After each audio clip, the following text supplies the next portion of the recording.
Bilionário saw his ex crossing the crosswalk with twins when he was driving his fiancée home. Greetings from Secrets Told. Please let us know which city you are watching from in a comment before we start. Observing how far grade the story on a scale of 0 to 10 at the finish, and share your feelings during narrative. Sure, you read Secrets Narrated. If you like heartwarming tales with unexpected turns and unspoken facts, miss the next one. Sit back, unwind, and relish every little detail. He drove his midnight black Aston Martin through the winding streets of downtown Seattle while adjusting his platinum Rolex. The woman next to him was illuminated by the late afternoon sun's golden rays across the leather seat. 28-year-old Cassandra Wells' golden hair is expertly groomed in free waves.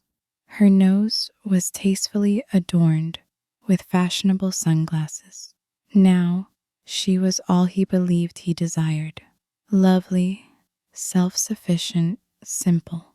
Cassandra, looking at her reflection in the visor, stated that the restaurant has a 2-month waiting list. Mirror, it still amazes me that you were able to secure us a table for this evening. With his steel gray eyes fixed on the road, Adrienne grinned. In advance, by the age of 40, he had discovered that money could purchase nearly anything, including spontaneity. His brown hair was brushed with, as he turned to face her, silver at the temples caught the sun. Benefits of having contracts for renewable energy with half the city. Cassandra chuckled. The sound is carefree and airy. It seems so easy. What desired his life to turn out that way? Of complex relationships, hectic schedules, and unable to live up to emotional expectations. Be simple. Months dating Cassandra. Enough to spend time with her. Enough to steer clear of weighty discussions about the future. Smoothly stopped the automobile as the traffic light ahead turned red. Phone. He chose to disregard them. Nights were now holy, set aside for art and supper dates. Prepared to investigate. Ease. Cassandra reached over to hold his hand and remarked, "You are these days. You seemed very serious when we first met." Adriana's hand gripped the steering wheel a little tighter, intense. He had learned it from his prior relationship about himself, that he was too reluctant, too preoccupied with his profession, and too unavailable to the household lifestyle that others desired. The split had been unpleasant, but essential. A straight line that permitted both parties to discover their true desires. He said with purpose, "I've learned to appreciate the moment. No more stress over weekend plans that extend into the upcoming months. No more talking about holiday customs he had no desire to produce. He no longer felt imprisoned by clues about engagement rings or family gatherings. The crosswalk ahead was crowded with teens, couples holding hands, office workers returning home, and evening pedestrians. As they made their way through the crowded crossing, they laughed. Adrian gazed at them without interest, his thoughts already turning to the restaurant's wine list when he was able to concentrate. A woman was cautiously crossing the street. Through the throng, something was pressed up against her chest. No, 2 things. From the appearance of it, the babies were twins, wrapped in cozy pink and blue blankets. She moved like someone who is cautiously precise, her auburn hair put back in a practical ponytail, transporting valuable goods. Adrian gasped with surprise. He was aware, even from a distance, and with her head down, that profile, the soft curve of her neck, the way she carried her shoulders, and her methodical, cautious gait. Lena, exactly 1 year and 1 month ago, he broke up with Hart, his ex-fiancée. One of the babies started to fuss, so Lena stopped in the midst of the crossing. She moved them both to one arm and used her free hand to caress the infant's sobbing face. Her mouth moved. She was singing. Adrienne became aware of or humming a calming tune.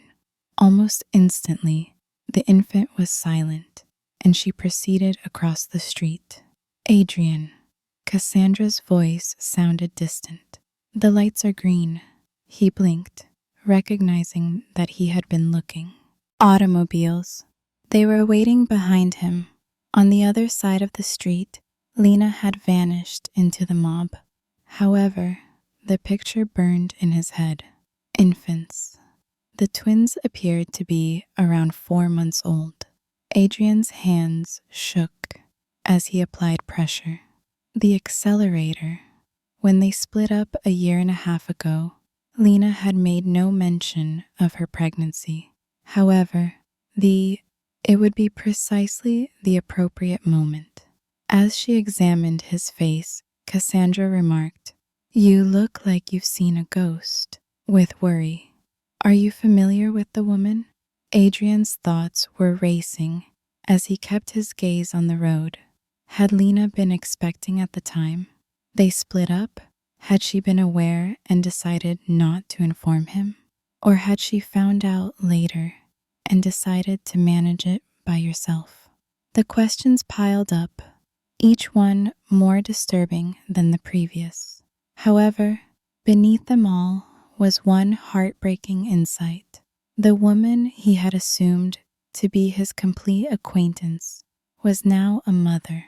She was raising 2 kids, possibly his kids, without him, and she had appeared happy and at ease, like someone she had discovered precisely what she was supposed to accomplish. Smile, not on his mind. He was considering the discussion. Lena had expressed wanting to start a family someday, the night before they broke up. He had been absolutely honest about his disinterest in kids. He had informed her he needed independence to concentrate on growing his empire. Therefore, he was unable to provide her with the domestic life she desired. She had silently listened, nodded, and the following morning, she had concurred that they were not long-term compatible. It had been the most responsible breakup of his life. No yelling, no accusations, and no attempts to persuade one another. Only 2 persons having the guts to leave after admitting that their desires were different. However, now observing her with Adrian, pondered whether growing up had truly meant being incredibly lonely. He arrived at the restaurant's valet parking lot. His hands remained wobbly as he parked. Excited about their date, Cassandra was already examining her lipstick. In advance, she stood for everything he believed he had selected: companionship without problems, and beauty without expectations, enjoyment without accountability. Why then did his chest feel empty? Why did the picture of Lena, those humming to those babies, suddenly make his well-planned, uncomplicated existence feel terrifyingly empty? As he gave the valet his keys, one question kept repeating in his head. What if he had been so intent on avoiding this life? Was there anyone worth living? If you had been Adrienne, how would you have responded? Informed Lena right away about attempting to move on with your new life or trying to forget about her. Baby Oliver was moved to Lena's left arm by her heart as she opened the door to her small Capitol Hill apartment with 2 bedrooms. The light from the late afternoon filtered across the hardwood floors she had polished herself, creating gentle shadows through the transparent drapes during her being pregnant. Emma made the gentle mewing noises that indicated she would soon need to be fed as she stirred against her chest. The penthouse she and Adrian had shared was nothing like the apartment. No windows from floor to ceiling that overlook no marble worktops or smart home technologies in Elliott Bay that could react to vocal orders, yet it belonged to her. Each piece of furniture is thoughtfully selected. Every nook was set up with a purpose. Her opinion that kids should grow up surrounded by light yellow walls was mirrored in the not by chilly luxury, but by warmth. She placed the two infants in their shared bassinet, a choice that was made out of necessity. Oliver went for his sister's hand right away, their small fingers entwining in a manner that consistently caused Lena's heart to throb with intense protectiveness. 4 months. 4. Learning to change 2 diapers at once took months of restless nights, of lullaby singing at 3 in the morning while bouncing infants who appear to alternately refuse to go to sleep. 4 months of an intense love that occasionally left her out of breath. She didn't feel guilty about keeping Adrian's paternity a secret for 4 months. Lena went to the kitchen, a little room where she had mastered the art of mechanically preparing formula bottles. The mommy and I had appointment cards, pediatrician appointments, and immunization schedules all over the refrigerator. Because Emma and Oliver deserved every chance, she went to classes even though she couldn't afford them. The buzzing sound on her phone was Claire. Her sister texted her, "Tomorrow, coffee, bagels, or something I can bring." Lena typed back with a smile, "If you don't, baby chaos, mind. They are experiencing a period of sobbing." Claire answered right away, "Infants weep, sisters pay attention. I'll see you at 10 o'clock. This was now Lena's network of support. Mrs. Rodriguez, her neighbor and younger sister, who occasionally observed the infants while Lena attended job interviews, and Dr. Sarah Kim, the pediatrician who had become anything dear to a friend. A firm little circle.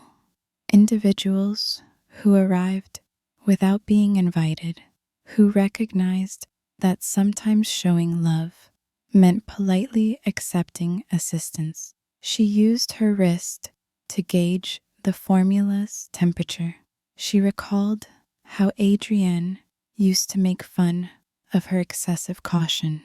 "You read reviews of restaurants as if you're," he had once remarked, planning military strategy, while she spent weeks researching the venue of their anniversary supper. In advance, he was unaware that meticulous preparation did not equate to anxiousness. It was affection. It showed sufficient concern for results to do the work in advance. Emma's scream broke the silence, followed instantly by Oliver's empathetic wails. With well-honed efficiency, Lena picked them both up and taking a seat in the rocking chair that belonged to her grandma. As she started to eat, the chair creaked slightly. Oliver curled up on Emma's shoulder, his sobs turning into satisfied snuffles. This was the time. During her pregnancy, she was most afraid of the immense burden of raising 2 completely dependent lives on her. But rather than drowning, she had found a strength she was unaware she had. Every night, when you can't sleep, every milestone was celebrated with only her babies present, and every doctor's appointment was handled by herself.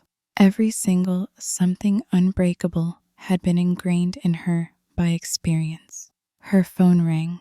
Her heart faltered for a wild instant. The caller ID displayed her boss from the marketing company where she worked, but she thought it may be Adrienne, remote part-time. Lena, I am aware that it is after hours, but revision requests have just been received from the Johnson account. Is there any way you could deal with them this weekend? Lena glanced at the laundry basket and the infants in her arms, overflowing in the corner, at the pile of bills on the kitchen counter, which she would take care with once the infants were dozing off. Send them over. You're amazing. I don't know how, she added, of course. You handle everything. Sometimes I don't, Lena pondered. However, she stated, you do what you have to do. She hung up and kept rocking, observing how her baby's expressions changed in the light. Oliver had, even at 4 months, Adrienne's strong jawline and straight nose are already apparent.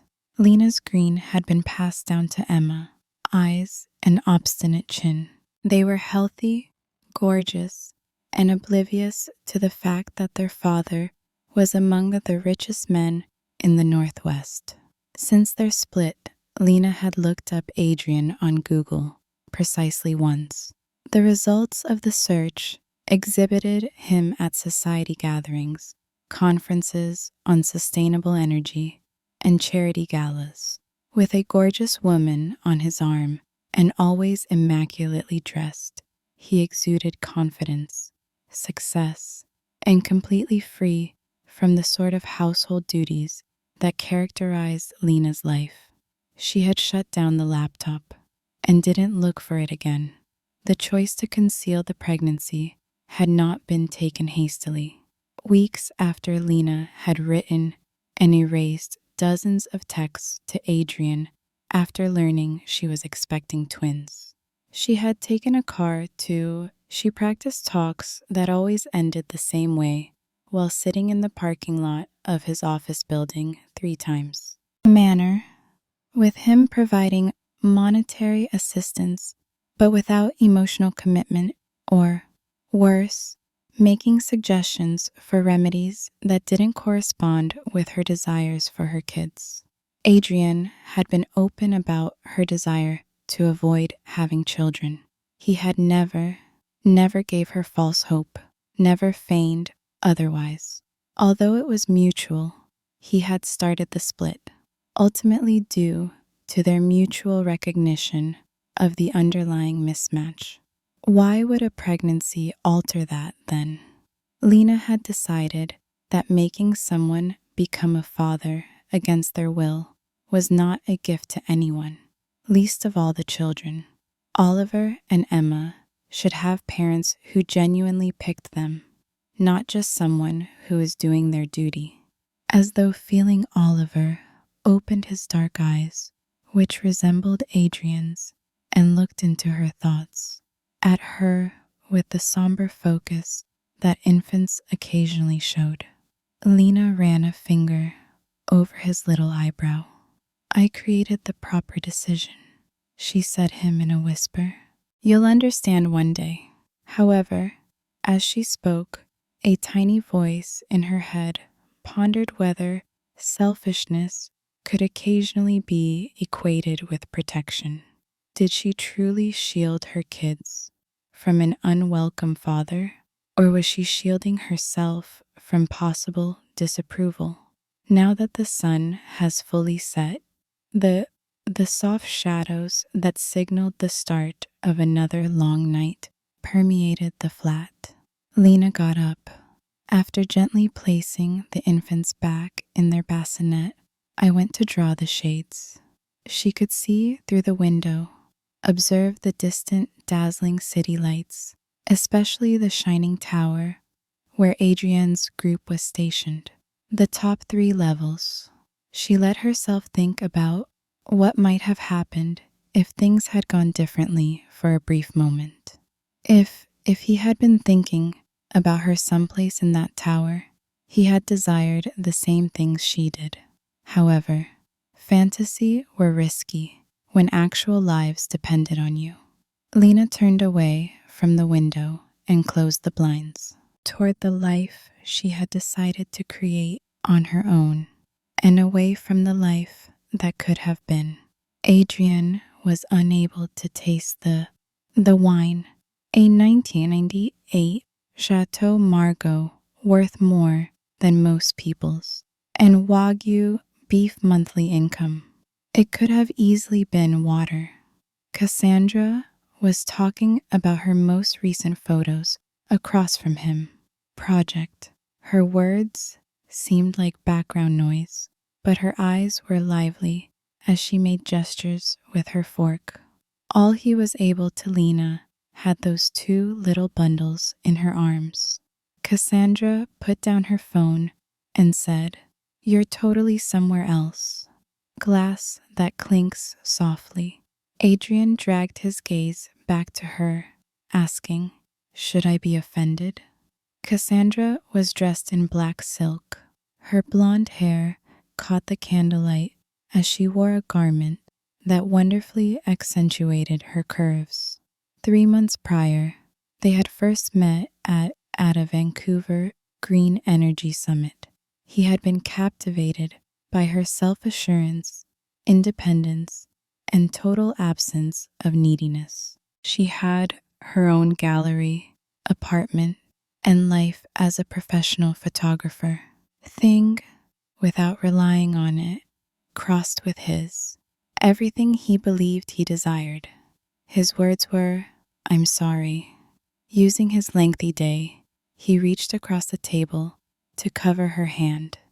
"You are aware of the Portland contract situation. Negotiations." With the same focus she applied to getting the ideal shot, she examined his face. "This isn't regarding work.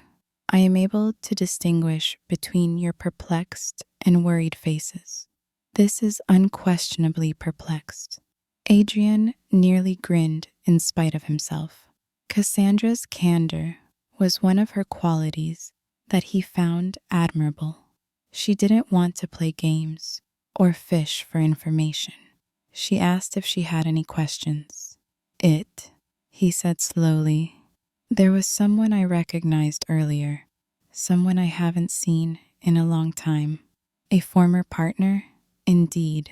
Swirling her wine thoughtfully, Cassandra reclined in her chair. "The former partner? The person you spent 2 years with previously. Did we meet?" Adrienne gave a nod. Early in their relationship, he had made a fleeting reference to Lena, as individuals do when describing their romantic past. Just the essential facts, nothing in depth. Their desires had been different.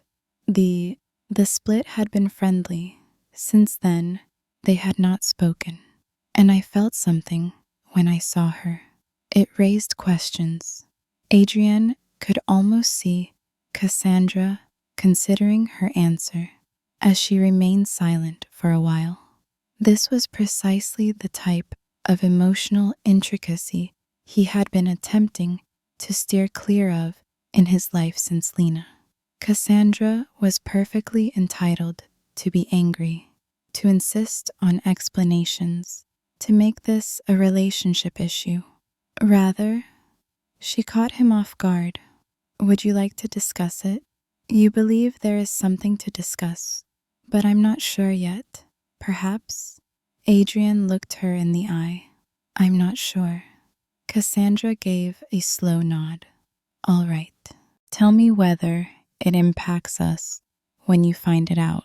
It was just the type of responsible, non-possessive, the reaction that had initially drawn him to her. No demands for quick responses, no envy, no simply accepting that people have pasts that occasionally come to light unexpectedly without trying to control his process. Why, therefore, did her comprehension make him feel more alone than if she had become enraged? After dinner, they made little discuss professional subjects. including his company's foray toward offshore wind farms and her next exhibition, felt comfortable and secure. She gave him a quick peck on the cheek when he left her off at her flat in Queen Anne. "Consider take care of yourself," she urged. "Don't let this consume you, whatever it is." Adrian arrived at his penthouse via car in Belltown, but he ended up wandering the deserted streets rather than going upstairs. At night, Seattle has always, he cleared his head, the energy of a metropolis that never fully rested, combined with the sound of salt air. His thoughts would not go quiet tonight. It was difficult to overlook the timing. Should Lena? Why hadn't she told him she was pregnant when they split up? Why hadn't she found it earlier? Contacted? And why did the potential exist if those infants weren't his and the date was merely a tragic coincidence? Feel as though his chest were hurting physically? When he got back to his building, Adrian had decided he wasn't proud of. He made a call to Marcus Webb, the private investigator his business employed to conduct due research on possible business ventures. Partners. Despite the late hour, Marcus picked up on the second ring. "What, Adrian? Do you require? This isn't business. It's personal. Better yet, personal compensation more." Adrian provided the last known address and complete name of Marcus Lena. He felt as though he was going too far. "Uncross. I need to know where she currently resides and what she has been up to during the last 12 months. In particular, I must be aware of any kids." Marcus was silent for a while. "It's about an ex? Indeed. Additionally, you believe she may have your child without informing you?" "She didn't, and I think I need to know that for sure." "All right, give me a day." Adrian hung up and stood in his living room, surrounded by tangible proof of his achievements. The ground, a panoramic view of Elliott Bay, was provided by the windows. His furnishings were specially made. The value of his art collection more than the homes of most people. Everything was spotless, clutter-free, and devoid of the things he had sought. He had previously thought that the disarray in his home would suffocate him. However, the room seemed empty and large tonight. He spilled himself. He settled into the leather recliner where he typically read financial reports after using 3 fingers of Macallan 25. Rather, he discovered himself recalling information he had attempted to forget about Lena. She constantly hummed while cooking in the same way. "Tune, the way you appear this evening, off-key most of the time, yet totally unaware of it." How she maintained a tiny journal where she jotted down amusing remarks made by others, asserting that she was gathering inspiration for a book she would never finish. She carefully arranged the flowers, adjusting the stems for 20 minutes until the composition satisfied some interior beauty that he had to learn to value, as well as the discussion they had 6 weeks before to the split, when she had brought up her sister's recent birth. "Don't you ever wonder what it would be like?" she had inquired while observing. "Having someone who is a part of both of us." He holds his nephew during a family get-together. No, he had stated and intended it. "I've put too much effort into creating this life to make it more difficult now." She had shifted the topic and nodded, but she recalled the fleeting shadow that passed across her face. He had blamed it on natural disappointment at the time. The majority of women, her age group, eventually desired children. He pondered now. Perhaps it had been something more precise. Adrian's phone rang with Cassandra's text. I hope you're receiving some responses. Get enough sleep. He gazed for a long time at the message before to answering. Thank you. However, it felt impossible to sleep.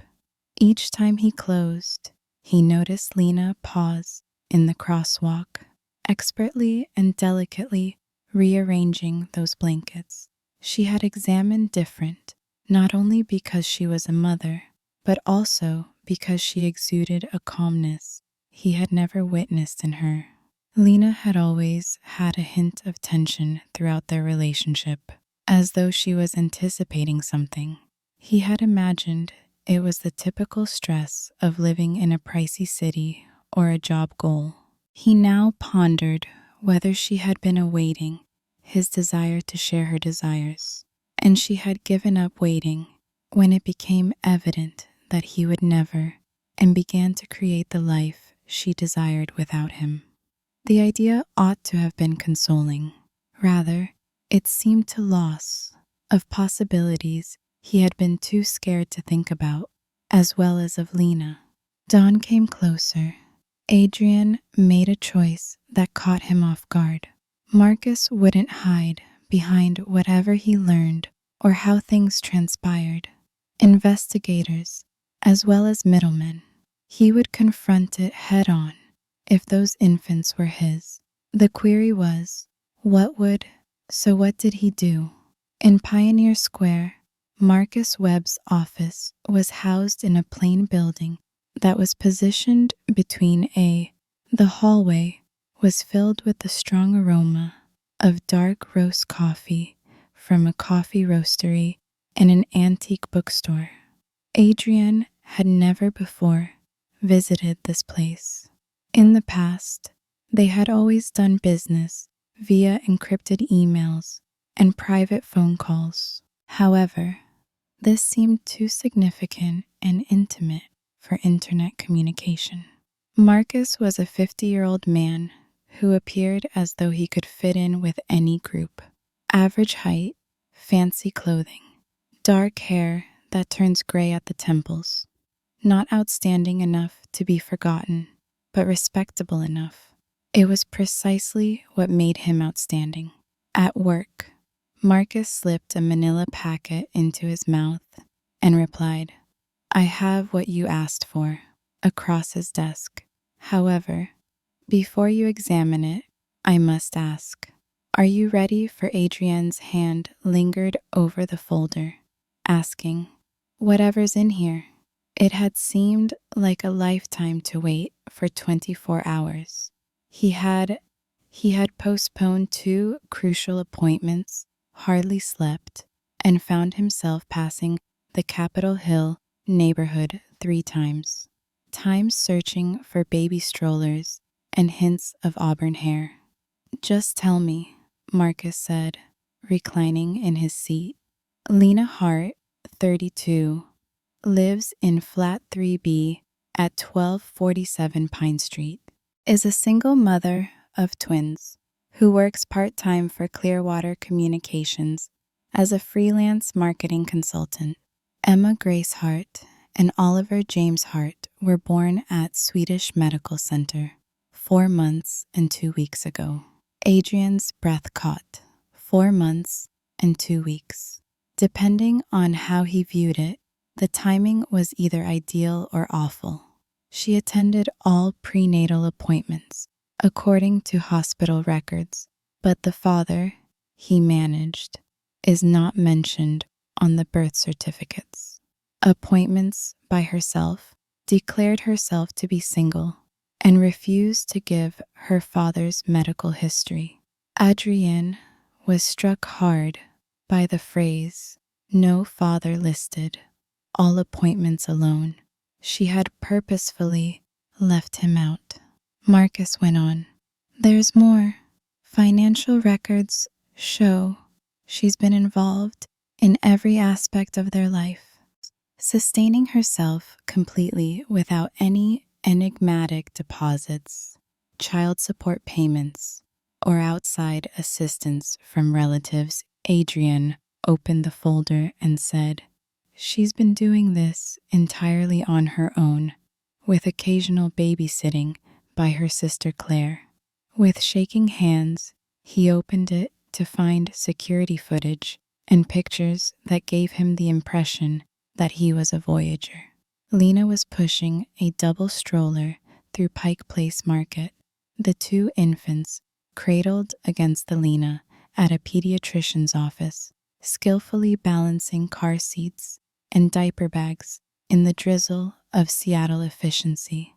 Emma slept in the pram, her face serene as she held Oliver while Lena sat in a park, watched other families play, but something inside him was shattered by the final picture, which showed Lena in what seemed to, during tummy time, she was resting on her stomach with both babies on a blanket on the floor in her living room. The picture caught a moment of her smiling at something one of them was doing, with her chin resting on her hands. He had only ever seen her wear that expression once in their relationship, pure joy, private and unguarded. The kids, Adrienne whispered softly as she cradled her baby nephew for the first time. Do they look like? Marcus closely examined Adrienne's face. I'm not a geneticist, but the boy has some powerful characteristics that might be inherited or coincidental.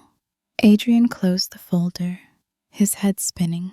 Everything he had built his existence on autonomy, decision-making, and meticulous preparation. But Lena's choice destroyed it. Without him, knowing she was carrying his children, she decided to raise them by herself, rather than make things more difficult. It should have been a relief to think about his carefully crafted freedom, but instead, it felt like loss and betrayal, encased in an unidentified substance. One more thing. Marcus stated that she has been searching for a full-time employment. In the last 2 weeks, there have been 3 interviews for marketing director positions that would pay much more than the freelance work she currently does. I assume the part-time salary isn't enough to pay for expenditures. With 2 babies, money. Naturally, money was the final factor. Adrienne's initial reaction was pessimistic. Perhaps Lena had been keeping quiet to set herself up for a bigger payment down the road rather than to protect him. However, he brushed the idea aside as it came to him. The woman in those pictures was having trouble with diaper bags, and taking care of 2 babies by herself didn't appear to be someone engaging in a long-term financial scheme. Adrienne responded, I want you to stop the surveillance. Someone is trying her hardest in an impossible situation. Abruptly, and I want every digital copy of these pictures erased. Marcus arched an eyebrow and said, I want your word that this never happened. Files, prints, cloud backups may continue to keep an eye on things. If I decide that this isn't how I want to handle things, I'll let you know. And Marcus, I need those pictures erased before I depart today. Marcus slowly nodded, realizing the seriousness of the request. Everything is cleaned up. Adrienne left Marcus's office and drove aimlessly through the city, eventually finding himself parked outside his workplace, where he could see his company's emblem engraved in coal, renewable energy, gold on the building's facade. Everything he had labored for put personal relationships last. 2 days ago, everything seemed so vital. His phone chimed with a, "Where have you been?" The Portland investors are anticipating your call from his business partner, David Chen. Adrienne, please reschedule your presentation for this afternoon. We have been pursuing this contract for 6 months. I said, reschedule it. There was no response to the expansion that puts us in competition with the main competitors. The line. In their 10 years of collaboration, Adrienne had never requested to postpone a significant presentation. Is everything all right? I need a little time to take care of something personal. Personal? You don't have personal matters? The remark hurt, since Adrienne had been building a life without any for the previous year. Personal issues, no emotional entanglements that would conflict with his career objectives. It had appeared, it felt like cowardice now, but at the moment it felt like wisdom. Adrian hung up, watched people pass by on the sidewalk for almost an hour while sitting in his car. Families, couples, people, all going about their lives, with goals he was unable to discern. For the first time in his adult life, he feeling totally detached from his own mission, he considered giving Lena a call. But what would he say? I hired a professional investigator to snoop on you and found that you have been secretly raising my kids. There was no proof of, he didn't sound like a stalker or an absent father during the exchange, but he couldn't act that way. His phone rang again, but he didn't know. The knowledge weighed heavily on his chest, making every breath seem purposeful. How are you doing? I learned what I needed to know, and Adrian closed his eyes. It was Cassandra this time. You know that. I have to find out what to do about it now. You don't have to figure it out alone. That was completely incorrect, though. And he did have to work this out on his own, because whatever choice he made would impact the lives of 2 infants who had no say in any of it, as well as his Lena. Adrian, for what it's worth, you're a decent guy, even when you're confused. You need to leave, he added. Adrian hung up, got in his car, and headed on to Capitol Hill without a strategy or idea of what to do, say, or do. But he couldn't stay up any longer, knowing that his kids were 5 miles away, growing up with a woman who had decided to remain silent rather than seek assistance. Adrian discovered as he turned along Pine Street that whatever he believed he knew about himself, his values, his priorities, and his ability to love was going to be put to the test in ways he had never anticipated. Whether he was bold enough to attempt, rather than whether he was ready, was the question. Adrian sat in. For 45 minutes, he drove across from 1247 Pine Street and observed the Victorian-style apartment complex through the twilight drizzle. It was a modest, well-kept building with flowers. There were boxes in the windows and a tiny courtyard with herbs grown in between the stones of the walkway. Precisely the kind of location Lena would pick. Cute, useful, and affordable, with a hint of beauty. It meant everything. There was only one light in apartment 3B, shining behind fine curtains, and occasionally a shadow moved. He imagined Lena was going about her evening routine of taking care of 2 toddlers outside the window. The domesticity of it, he grabbed for the door 3 times, and something he couldn't identify caused his chest to tighten quietly. Handle. He had stopped 3 times. She had made her decision. What right did he have to ruin the life she had created? She had known him, so she purposefully kept him out, not out of malice, but out of what she must have thought was charity.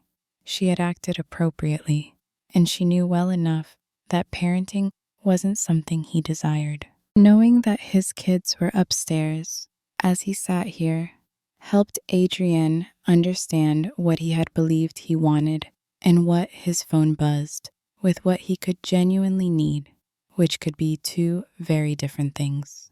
Investors in Portland were unhappy, but they decided to wait after receiving a text from his assistant rescheduling for Monday. Monday seemed to belong to a different existence, one in which market share and renewable energy were his top priorities. Energy.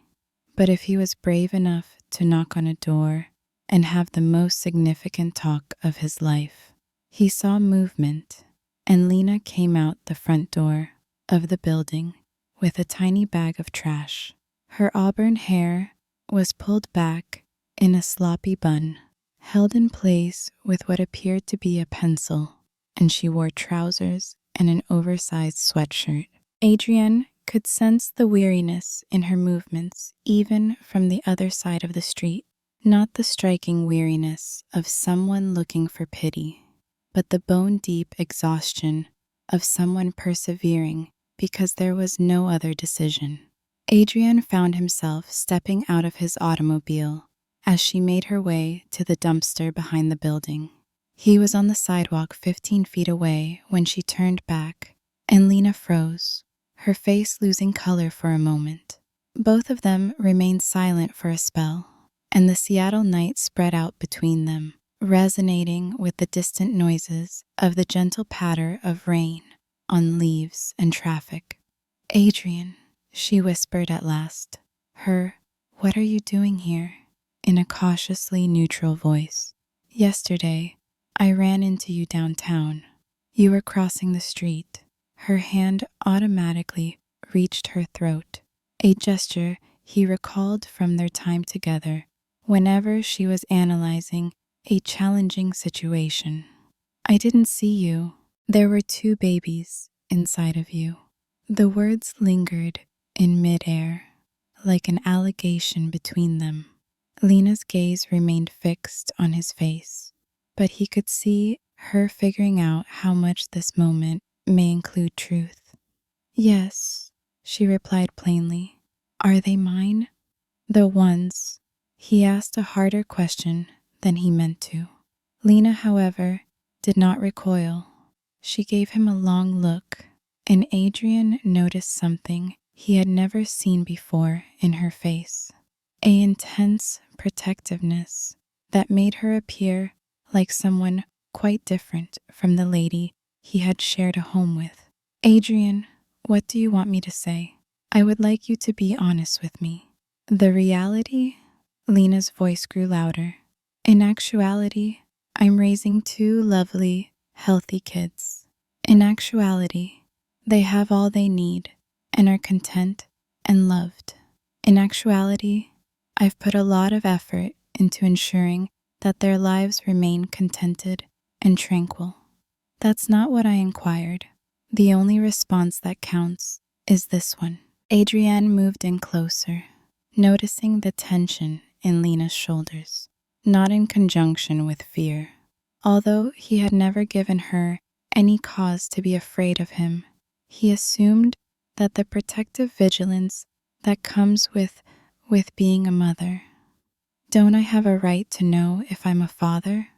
"You have the right to live the life you chose," Lena replied, whispered. "The life you were so clear about wanting, one free from obligations, complications, and children pulling you down." He had said those things, or variations of them, and the words were like physical blows, made worse because they were true. Them during their romance, whenever discussions shifted to the future and the type of life Lena had imagined, Adrienne had been steadfastly, truthfully, uncooperative. "People change," he said. "Do they?" he asked. "Or do they simply feel regret when they see what they may have done?" Lena's emerald eyes scanned his face. "Having given up?" Adrienne and Lena's heads turned as a baby's cry broke the nighttime silence from within the building. Lena was the first to go toward the sound, her mother instincts taking precedence over all other considerations. "I have to," she said. "Go," and started to head toward the building entrance. Adrienne followed her, but she begged for only 5 minutes. Lena stopped with her hand on the door handle and said, "Let me see them." "Why?" "Because I need to know whether they're mine." "See them, and then what?" You interrupt, and depending on your feelings at the time, you choose whether or not to get involved. Because you're interested in the baby's routine, sense of security, and comprehension of the environment.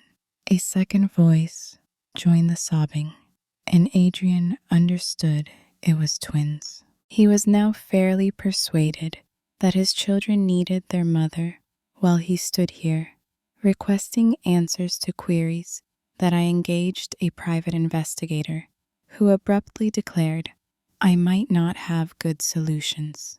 Lena's whole body froze as the words flowed out before he could stop them. "What?" "I had to know for sure.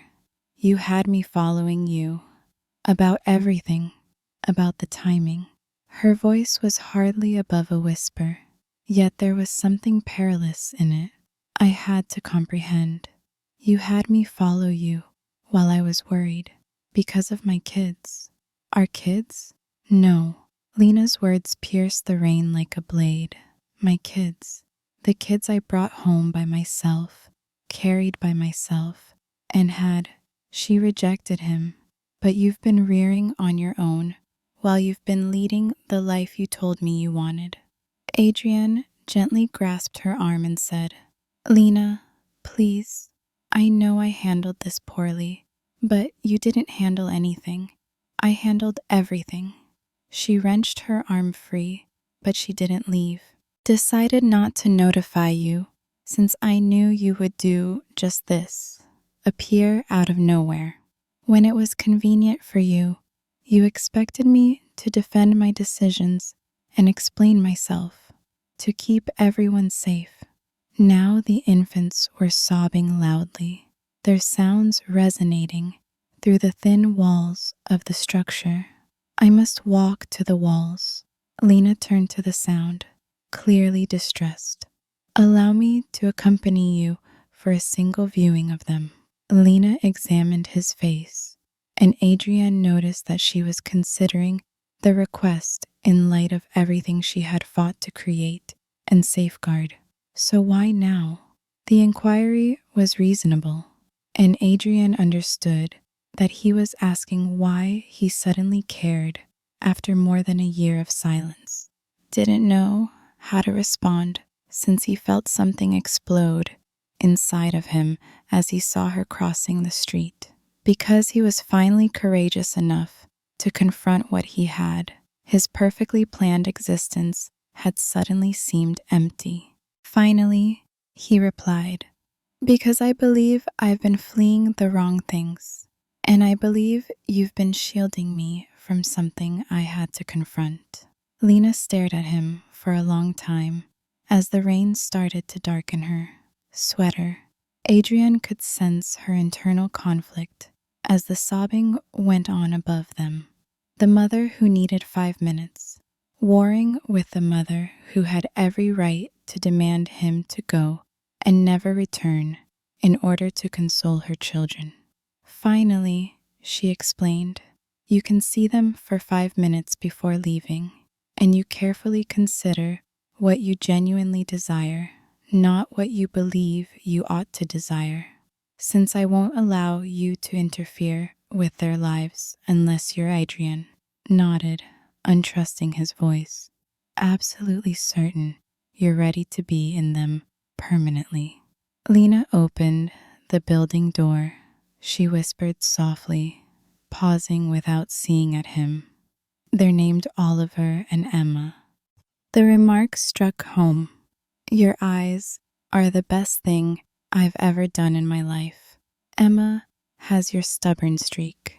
He knew as they ascended the small steps to the 3rd floor that Adrienne was simultaneously a revelation and a warning.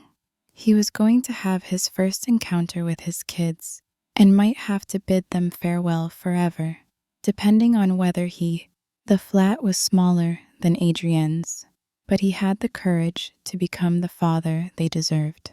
Walk-in closet, yet every square inch had been carefully planned. Table lamps provided soft lighting rather than children's books were piled on a coffee table, and overhead lights created pools of warmth across the room. Constructed from reclaimed wood and over what he believed to be the infant's resting space was a mobile of exquisite paper cranes. As soon as Lena entered the room, the sobbing ceased and was replaced by giggling with excitement and the sound of little, "They know your voice," Adrian remarked, taking him by surprise when he saw hands slapping against something soft. "They know I always come back," Lena said, placing her keys in a little dish beside the door. "Wait here."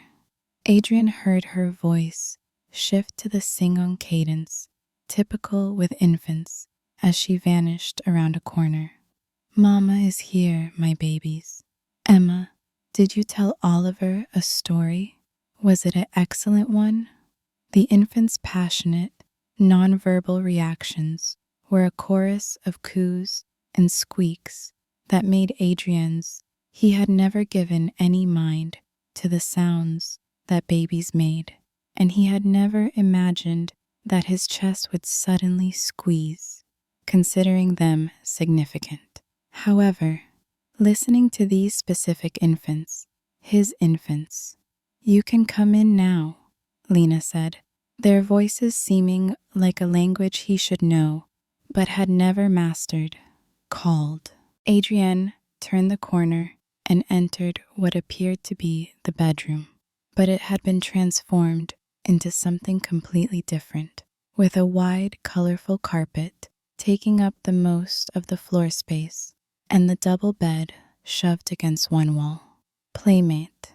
Geometric designs in black and white were affixed to the walls above it. The stark pictures that Adrienne dimly recalled that reading was beneficial for a baby's development, but all of it was only tangential because the two infants, resting on their backs, gazed up at him with big, inquisitive eyes, completely capturing his attention. Oliver's eyes were still clearly gray, but he was bigger, more substantial, and had dark hair that sprang up in all directions.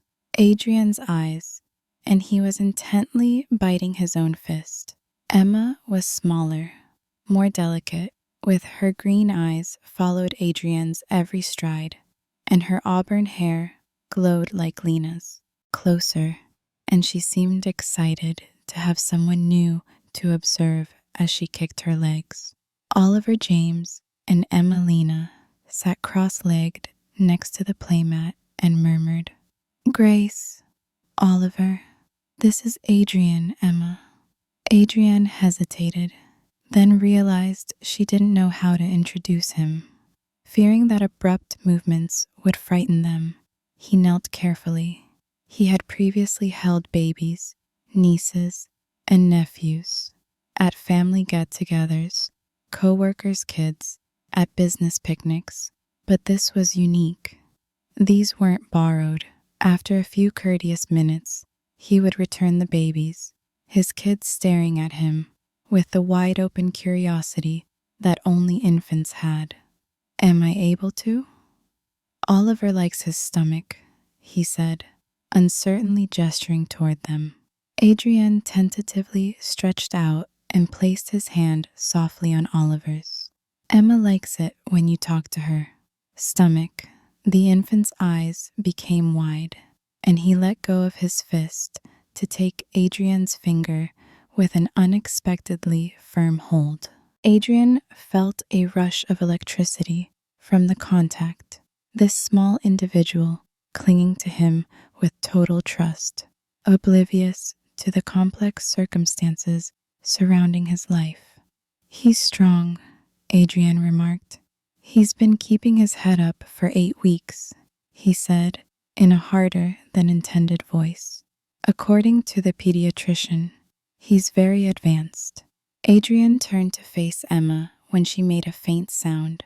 She was closely examining his features, intensity, as though she were attempting to figure out a conundrum. "Hello, Emma," he murmured. She said, "You're beautiful." Recognized the compliment. Emma grinned, a genuine smile, as opposed to the automatic ones that babies occasionally made. Her whole face brightened, and she made joyful gurgling noises as she kicked her legs more forcefully. Adrian sensed a crack. His chest was open. Lena noted, in a perfectly neutral tone, that she liked you. "How do you know?" "She doesn't greet strangers with a smile." "She didn't smile for my sister for 3 weeks." The inference lingered between them in the air. Emma had instantly smiled at Adrian, as though a part of her had recognized him, as though her biology had predisposed her to believe this specific voice and face. Oliver continued to hold Adrian's finger, lifting it up to his mouth now and then to check with his gums. Adrian became enthralled with the baby's facial expressions. Intense focus when examining Adrian's watch. A car's brief honking alarm outside. When Adrian began caressing his hair, he felt content. Adrian said, "What are they like?" "Their characteristics, I mean." Lena remained silent for a while, seemingly considering how much information to divulge. "Oliver has a stronger physique. He's been attempting to roll over for the past 6 weeks. Becomes irritated when he is unable to complete a task immediately. Emma is more perceptive. She observes everything, considers it, and typically determines what Oliver was having trouble with." Initial attempt. They are entirely distinct from one another.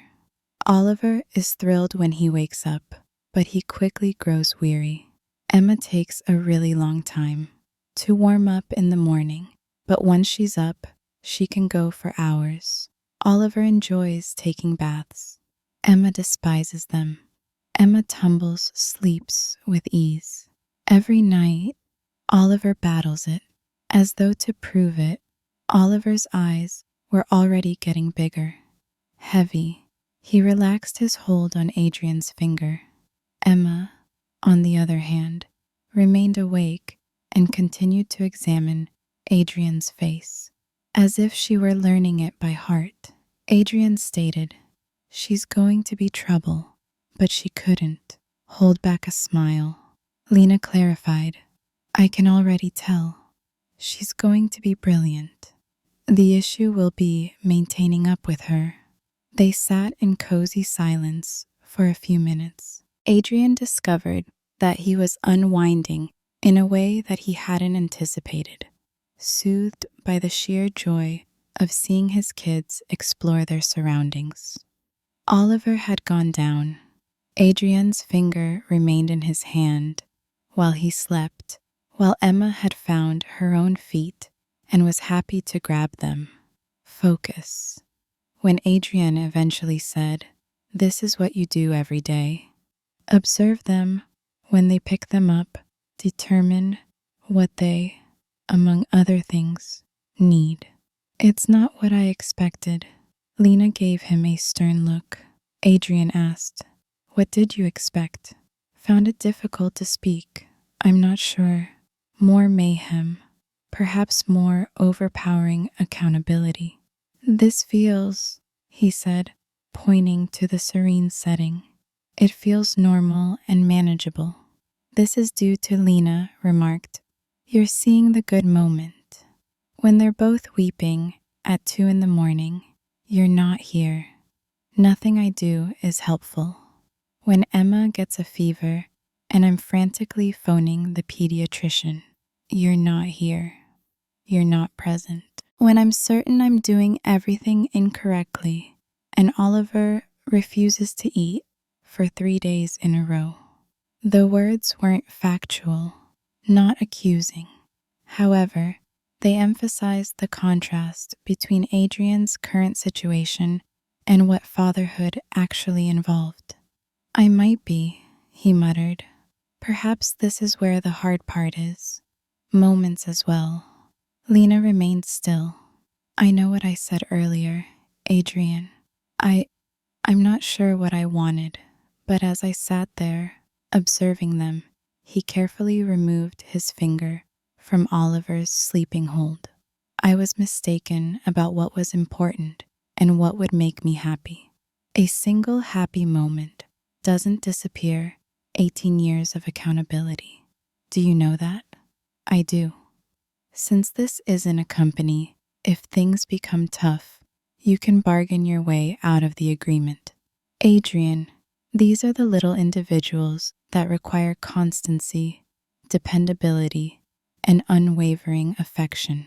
Emma made a quiet noise, and both adults turned to see her. She was now resisting sleep, her eyes drooping, but opening as soon as she felt like falling asleep. She is not interested in to overlook anything, Lena whispered. She struggles to fall asleep even when she is fatigued, because she might overlook something fascinating, like her mother. Lena gave him a startled glance. By what do you mean? When we were traveling or attending conferences, you used to do that. Even though you're exhausted, you won't go to bed because you were worried that you would miss a discussion or an encounter. I can't recall you observing that. I observed every aspect of you.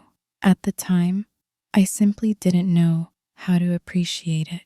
The confession lingered between them, full with regret and potential. Emma's struggle to fall asleep was finally over, and her small body settled into the cozy blanket below her. You have 5 minutes left, Lena remarked softly. Adrian examined his youngsters, his kids soundly dozing off on their playmat. Oliver's grave little expression, Emma and her, even at 4 months old, a stubborn chin was clearly apparent. They belonged to him and were flawless. He had also overlooked the first he had been too scared to want them for the first 4 months of their existence. Now, what will happen? He inquired. You now depart, and what you truly want out of life is up to you, nor what you believe you ought to desire, nor what is practical. However, what will bring you joy in 5, 10, or 20 years? Reluctant to disturb the quiet, Adrienne stood slowly. Tableau. And we'll find out how to make it work if I decide I want to be involved. However, Adrian, Lena stood across from their sleeping kids, facing him.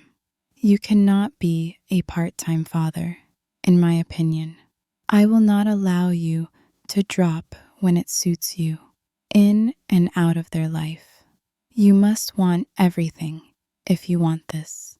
The restless nights, the never-ending anxiety, the total restructuring of your life as you had imagined it would be. Additionally, if Eileen's meticulously manicured countenance softened slightly as she wanted everything for the first time since his arrival.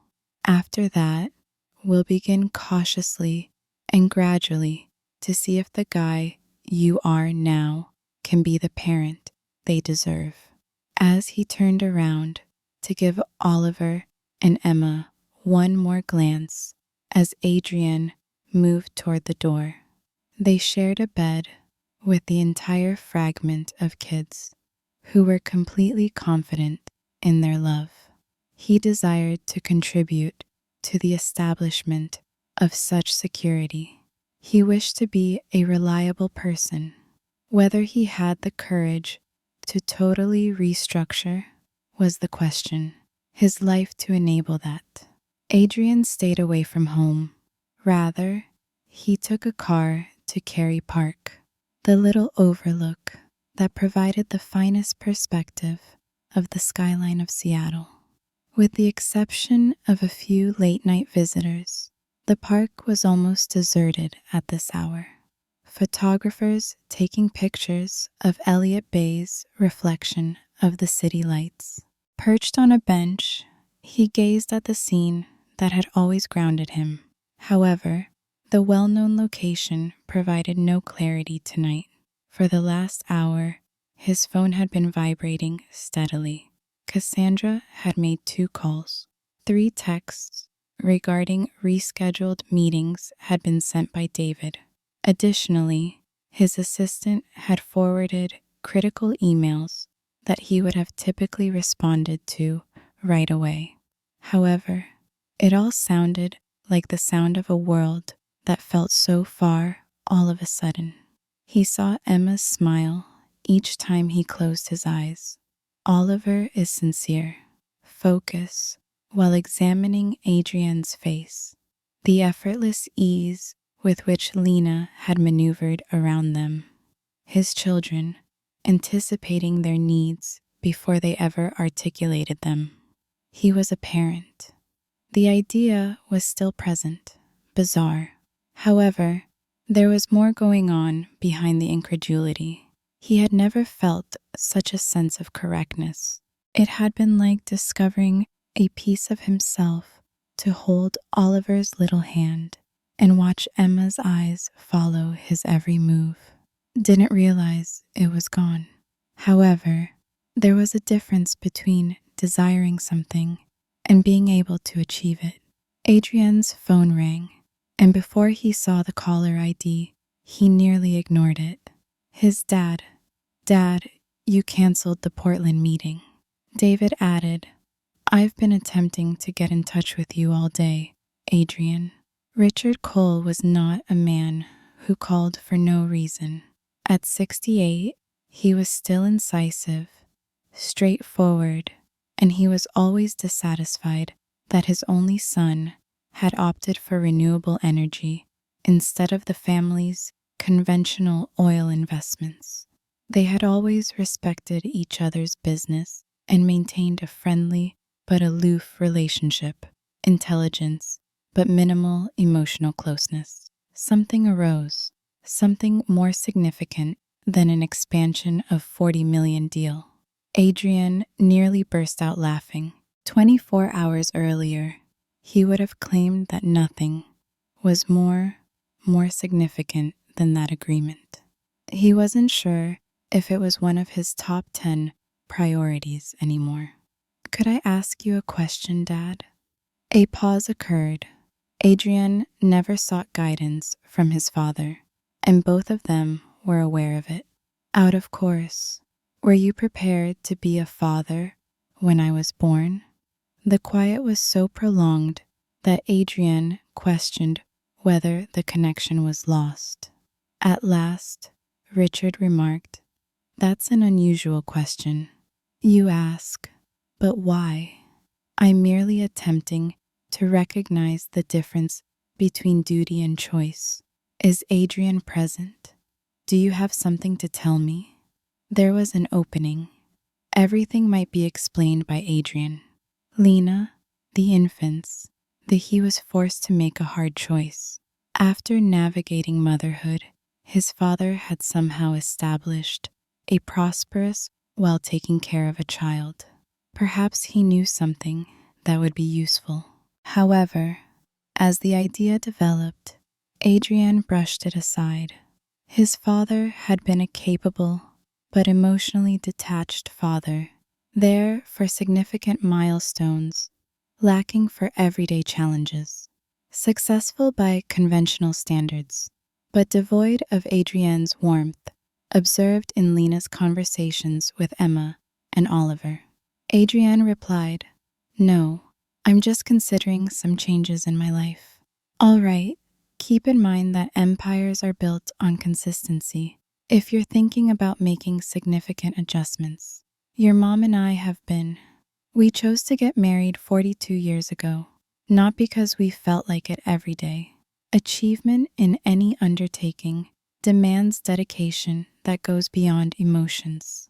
Adrian hung up and listened to his father say, "Commit beyond feelings." Adrian's entire adult life had been governed by the same kind of pragmatic insight. Create logically grounded decisions. Despite fleeting feelings, stay with them. Create something enduring by discipline, as opposed to enthusiasm. But did Emma and Oliver need that? A parent who arrived out of obligation, instead more than affection. Cassandra texted him, and his phone buzzed. "I'm considering you. No matter what you're dealing with, you don't have to determine everything tonight." She was correct. However, Adrian experienced the burden of time in a like he had never experienced before. Oliver and Emma's lives would be lost to him every day he postponed. Lena is handling everything today, by themselves. One more day of his kids growing up without him.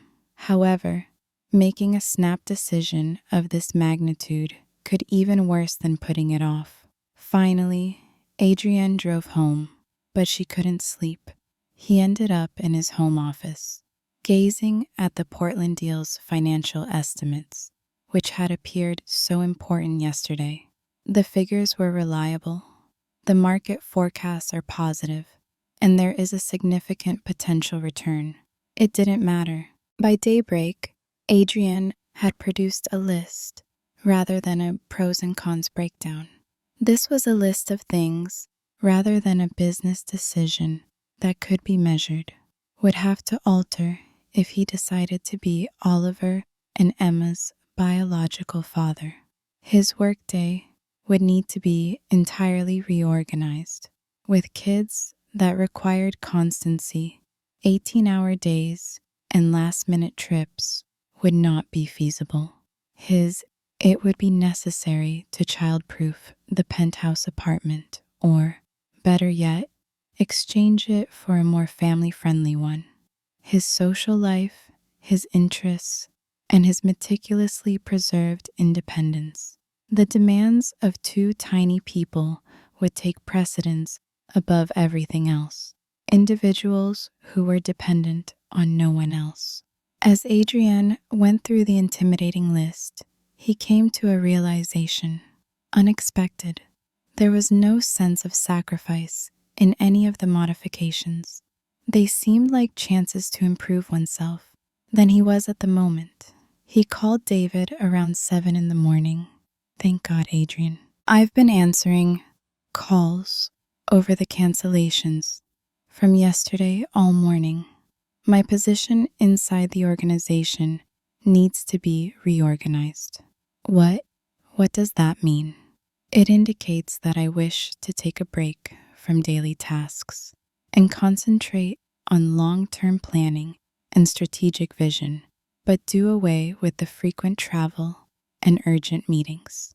After David remained silent for a while, Adrian checked to verify that the call hasn't ended. Are you experiencing a breakdown of some sort? At last, David inquired. I'm experiencing a Adrian breakthrough. The largest expansion in the company's history is about to take place. Now is not the moment to lessen your participation. Now is the moment. We've created something that works well enough to function without me, micromanaging each choice. We haven't built it correctly if it can't withstand me stepping back. After a lengthy David consented to a trial period through negotiating. Adrian would continue to serve as CEO and principal investor, but would give their top management group operational authority. It was not flawless, but it was a beginning. His real estate agent was the next person he called. Adrian stated, I want to sell the penthouse without introduction, and I need you to help me find something else. Adrian pondered. Okay, what are you looking for? The way every space in Lena's apartment had been designed with kids in mind. 3 bedrooms in a house. At the very least, a yard, decent schools close by, and a joyful place for a family. The real estate representative sounded professional, but perplexed. Naturally, when would you like to begin your search? Today. By Adrian had viewed 6 properties in Seattle's family-friendly districts that afternoon. The original hardwood floors from the Queen Anne Victorian era, the Wallingford craftsman cottage with a garden that's ideal for kids to investigate. Lena's apartment is just a short stroll from the contemporary Capitol Hill townhouse. Not one of, they had the same sense of familiarity as his penthouse. However, that was the main objective. The purpose of home was not to serve as a monument to his personal achievements no more. It was intended to be a secure environment for Oliver and Emma to grow up in, where a family might create memories together and feel accepted. Adrian found himself parked as night fell, once more outside Lena's building. However, he wasn't there to ask questions or quench his curiosity this time. He was present, to commit to something. He went upstairs to apartment 3B and gently knocked. Lena opened the door with the same look of exhaustion he had noticed the previous evening. However, upon seeing Adrian, her expression changed to one of fatigue. Less than 24 hours have passed. I know, she remarked, but I couldn't wait. Adrian hurriedly added, I want all of it, before she could banish him. The anxiety, the restless nights, the total restructuring of my existence. I'd like to be their dad, be their father, not on a part-time basis, nor when it's convenient. Lena examined his face, observing for a purpose, perhaps Cece's certainty, or evidence that this wasn't only a hasty choice he would come to regret when the reality arrived. At last, she said, what does that look like to you? Being their father? I don't know yet, Adrian acknowledged. However, I want to gain knowledge and become a reliable person who supports them even when it's challenging, particularly when it's challenging. The sound of newborns. Waking from inside the flat, Lena glanced in the direction of the sound, then back, as their voices blended in a symphony that only twins could provide. It won't be simple for any of us, Adrian. I understand that I'm not the same being. Their mother has altered me in ways that make some things different from the person I was when we were together. I'm banking on it, non-negotiable. Lena grinned for the first time since he had shown up at her door. Not the... She was wearing a cautious, controlled expression, yet there was something genuine and cautiously hopeful about it. Then I suppose Adrian noticed he was crossing as she widened the entrance to welcome him in, so she had best figure out how to do this correctly. He was entering a life that would need everything of him and provide him with more than just a threshold. Everything in exchange. 3 weeks into their relationship, the idea should have scared him, yet it felt like coming home. Adrienne learned that fatherhood was nothing like managing a business after making a tentative new arrangement. Babies, he discovered, failed to react to efficiency guidelines, quarterly estimates, or logical reasoning.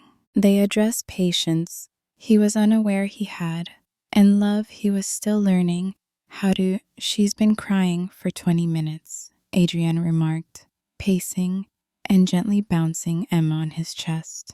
I've tried everything, Lena said in her living room, burping with the white noise, bottle, or a diaper application.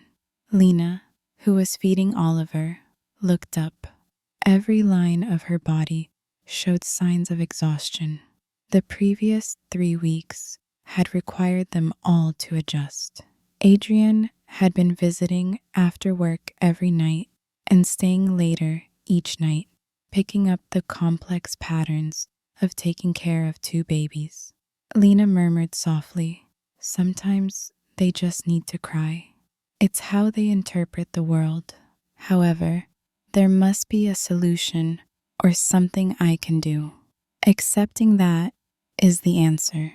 You are unable to tackle every problem." Adrian was learning this lesson in many facets of his life. His creation's restructuring has proven more difficult than expected. Giving his management team authority felt like watching his offspring. He told himself that his other children should take their first steps without him watching to see if they went down. Adrian noticed Emma had dozed off against his shoulder as her sobs subsided. He was still astounded by the weight of her small frame and the implicit trust in the way she relaxed fully in his arms. "You're becoming more adept at this." Lena watched. "My instructor was excellent. The last 3 weeks have been a master class in providing care as Lena carefully explains everything, from the minor variances to the correct bottle holding angles. Between Emma's different sobs, Adrian had written thoughts in 2 journals, approaching parenting with the same methodical manner he applied to business endeavors. However, in contrast to business, the most crucial teachings couldn't be recorded in writing. Adrian settled onto the chair next to Lena's couch and whispered, "I found a house." The craftsman in Wallingford, with a large kitchen, 4 bedrooms, and a swing-set-friendly yard. Oliver was hand-stilled by Lena. Back. For days, they had been discussing housing arrangements, neither of them wanting to press the issue too quickly, yet both realizing that things could not continue as they were. "Wonderful," she said cautiously. Are you close?" "I have yet to make an offer." "Why not?" Adrian glanced first at Oliver and then at Emma, dozing out in his arms, happily nursing. "Because I don't want to make any assumptions about your preferences or what would be best for you and the infants." Lena was silent for a while. "We should discuss our purpose here, Adrian." The phrase Adrian felt a shiver run down her spine. They had been skirting the most important issues for 3 weeks. Their partnership, the practicalities of parenting children together while not being romantically involved, as well as their future. "All right." He claimed that Oliver and Emma are finding success with the arrangement we now have with you dropping by in the evenings. Oliver becomes calm when he hears you. Emma reaches for you when she sees you, and he begins to recognize and anticipate you. Your voice. But I'd like to hear what happens after you've been up all night and this no longer feels novel and thrilling. With a teething infant, and you have a crucial meeting the following day. When we don't agree on schooling, punishment, or Adrian moved Emma to his other arm, buying time to discuss the countless other choices parents must make jointly. Craft his answer. It wasn't whether he loved his kids that kept him up at night, but these were the questions. Had become very evident, but when the day-to-day reality of shared parenting were put to the test, would love be sufficient? "I won't lie and say it will be easy," he continued, addressing every presumption they were making about their capacity to get along. "But 3 weeks ago, Lena, I believed that success meant never needing to take into account the needs of others when making decisions, choices. At this point, I can't imagine making any choices without considering how they will impact Oliver and Emma. What are you asking? Lena raised Oliver to her shoulder and started massaging his back. I want to know if you're ready to do this, even if we don't agree, even if I make parenting decisions you don't comprehend, even when family life necessitates making concessions on issues you're not accustomed to. Adrian's greatest fear was that he wouldn't be a good father, but rather that his years of making decisions on his own had prevented him from forming the kind of collaboration that effective co-parenting requires. Necessary. I don't know, he said frankly, but I want to find out. Before Lena could answer, Adrian immediately denied the call when the phone rang and David's number appeared on the caller ID. You can accept it if... No, this is my time with you and the babies. Lena responded, you must. However, the phone rang again right after, and then Adrian texted, emergency, Portland deal falling apart, need you now. Examined the letter, then turned to face Emma, who was soundly asleep in his arms. 6 months prior, he would have given the tonight. He switched off the phone and hurried to the office without thinking, saying baby to Lena. Adrian, he truly meant it when he remarked, nothing is more important than this. The moment seemed crucial. However, Oliver started fussing against Lena's shoulder before they could both comment, so she got up to walk him. However, Adrian saw her sway as she stood up.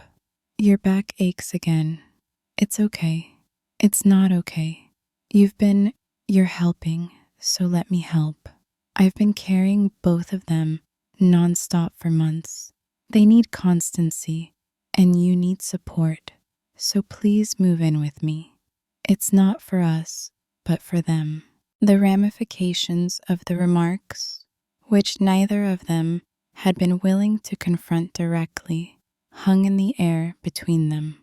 Adrian, I understand that things are difficult and that our past has made things more complicated than they need to be, but ignore that for a moment and consider what would be best for Oliver and Emma. Lena remained silent, wavering slightly as Oliver's, what would it look like? The master suite would be yours and the infants.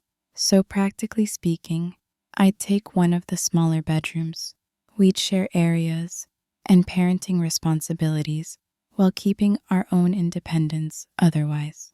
For example, parents who are dedicated to making this happen, or roommates who just so happen to share children.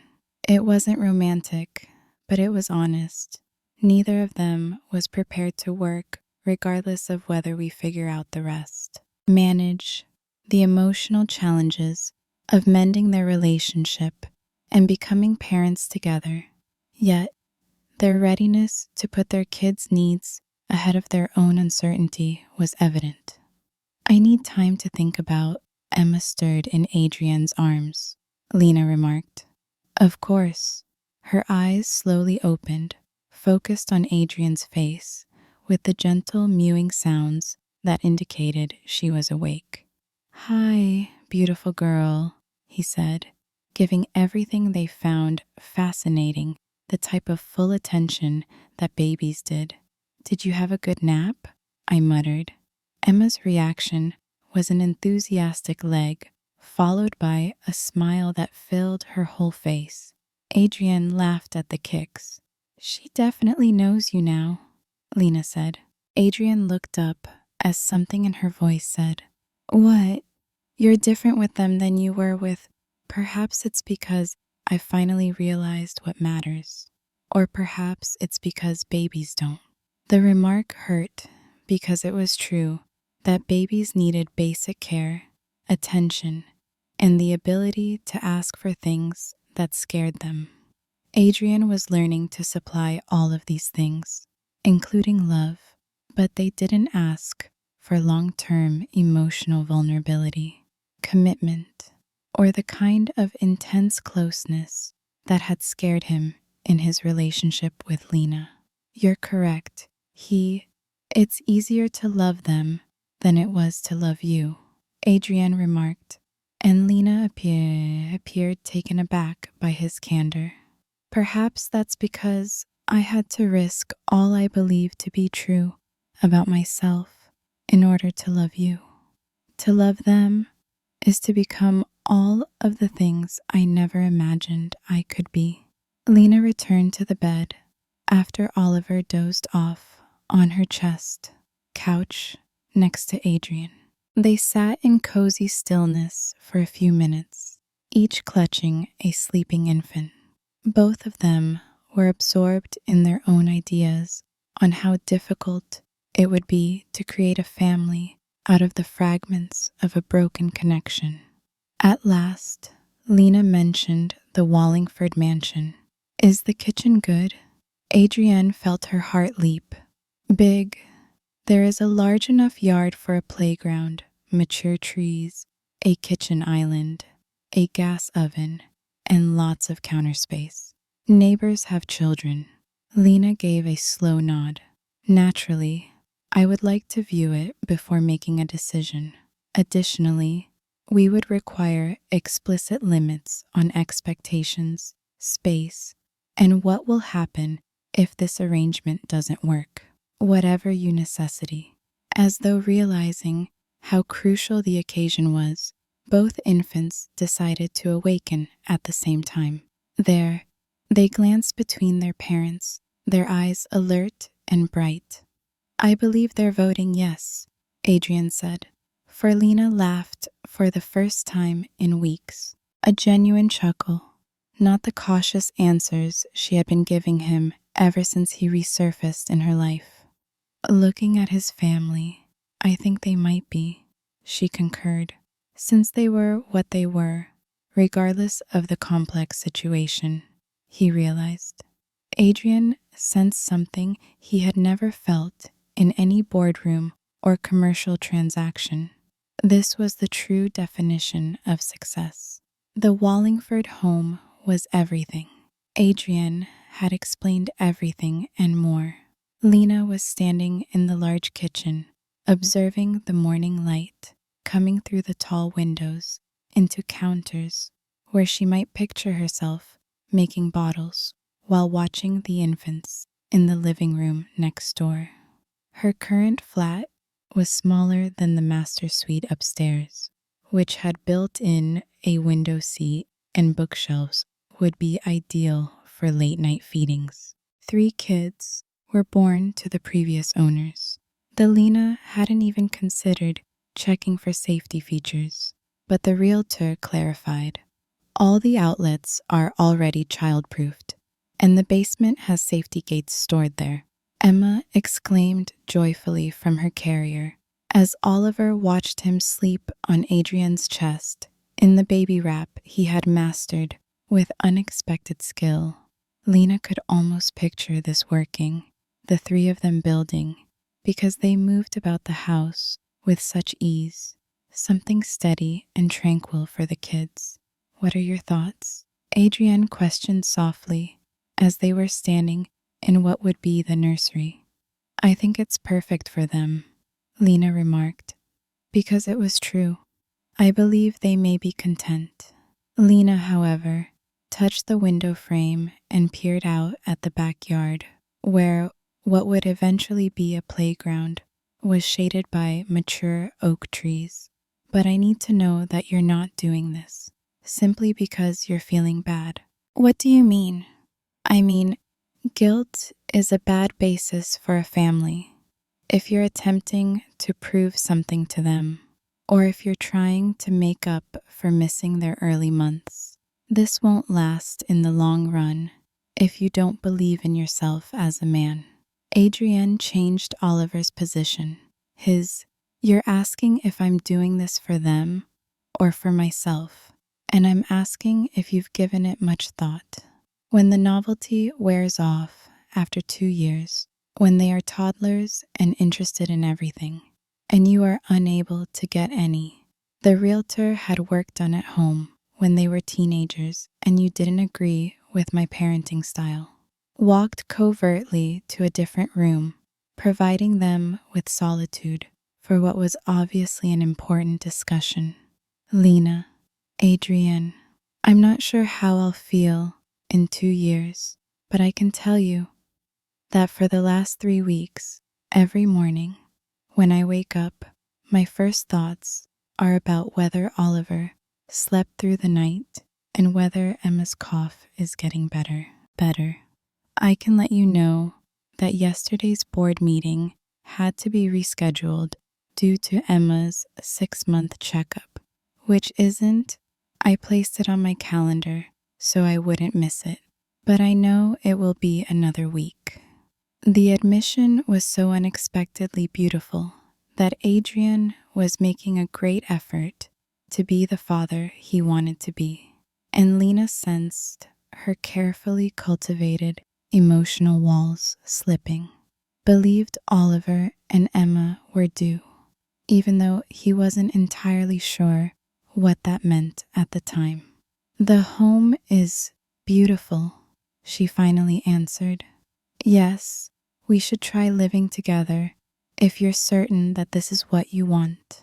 When Adrian smiled brightly, Lena briefly saw the man she had fallen in love with 2 years prior, not either the overburdened new father or the prosperous businessman, but the person beneath who may be happy when he let himself experience it.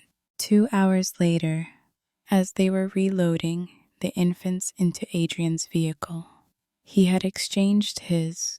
Without being prompted, Lena's phone rang and she said, "Lena Hart, this is Children's Hospital's Dr. Patricia Montgomery. I'm phoning in reference to your marketing application. The director position at Children's Hospital would be ideal."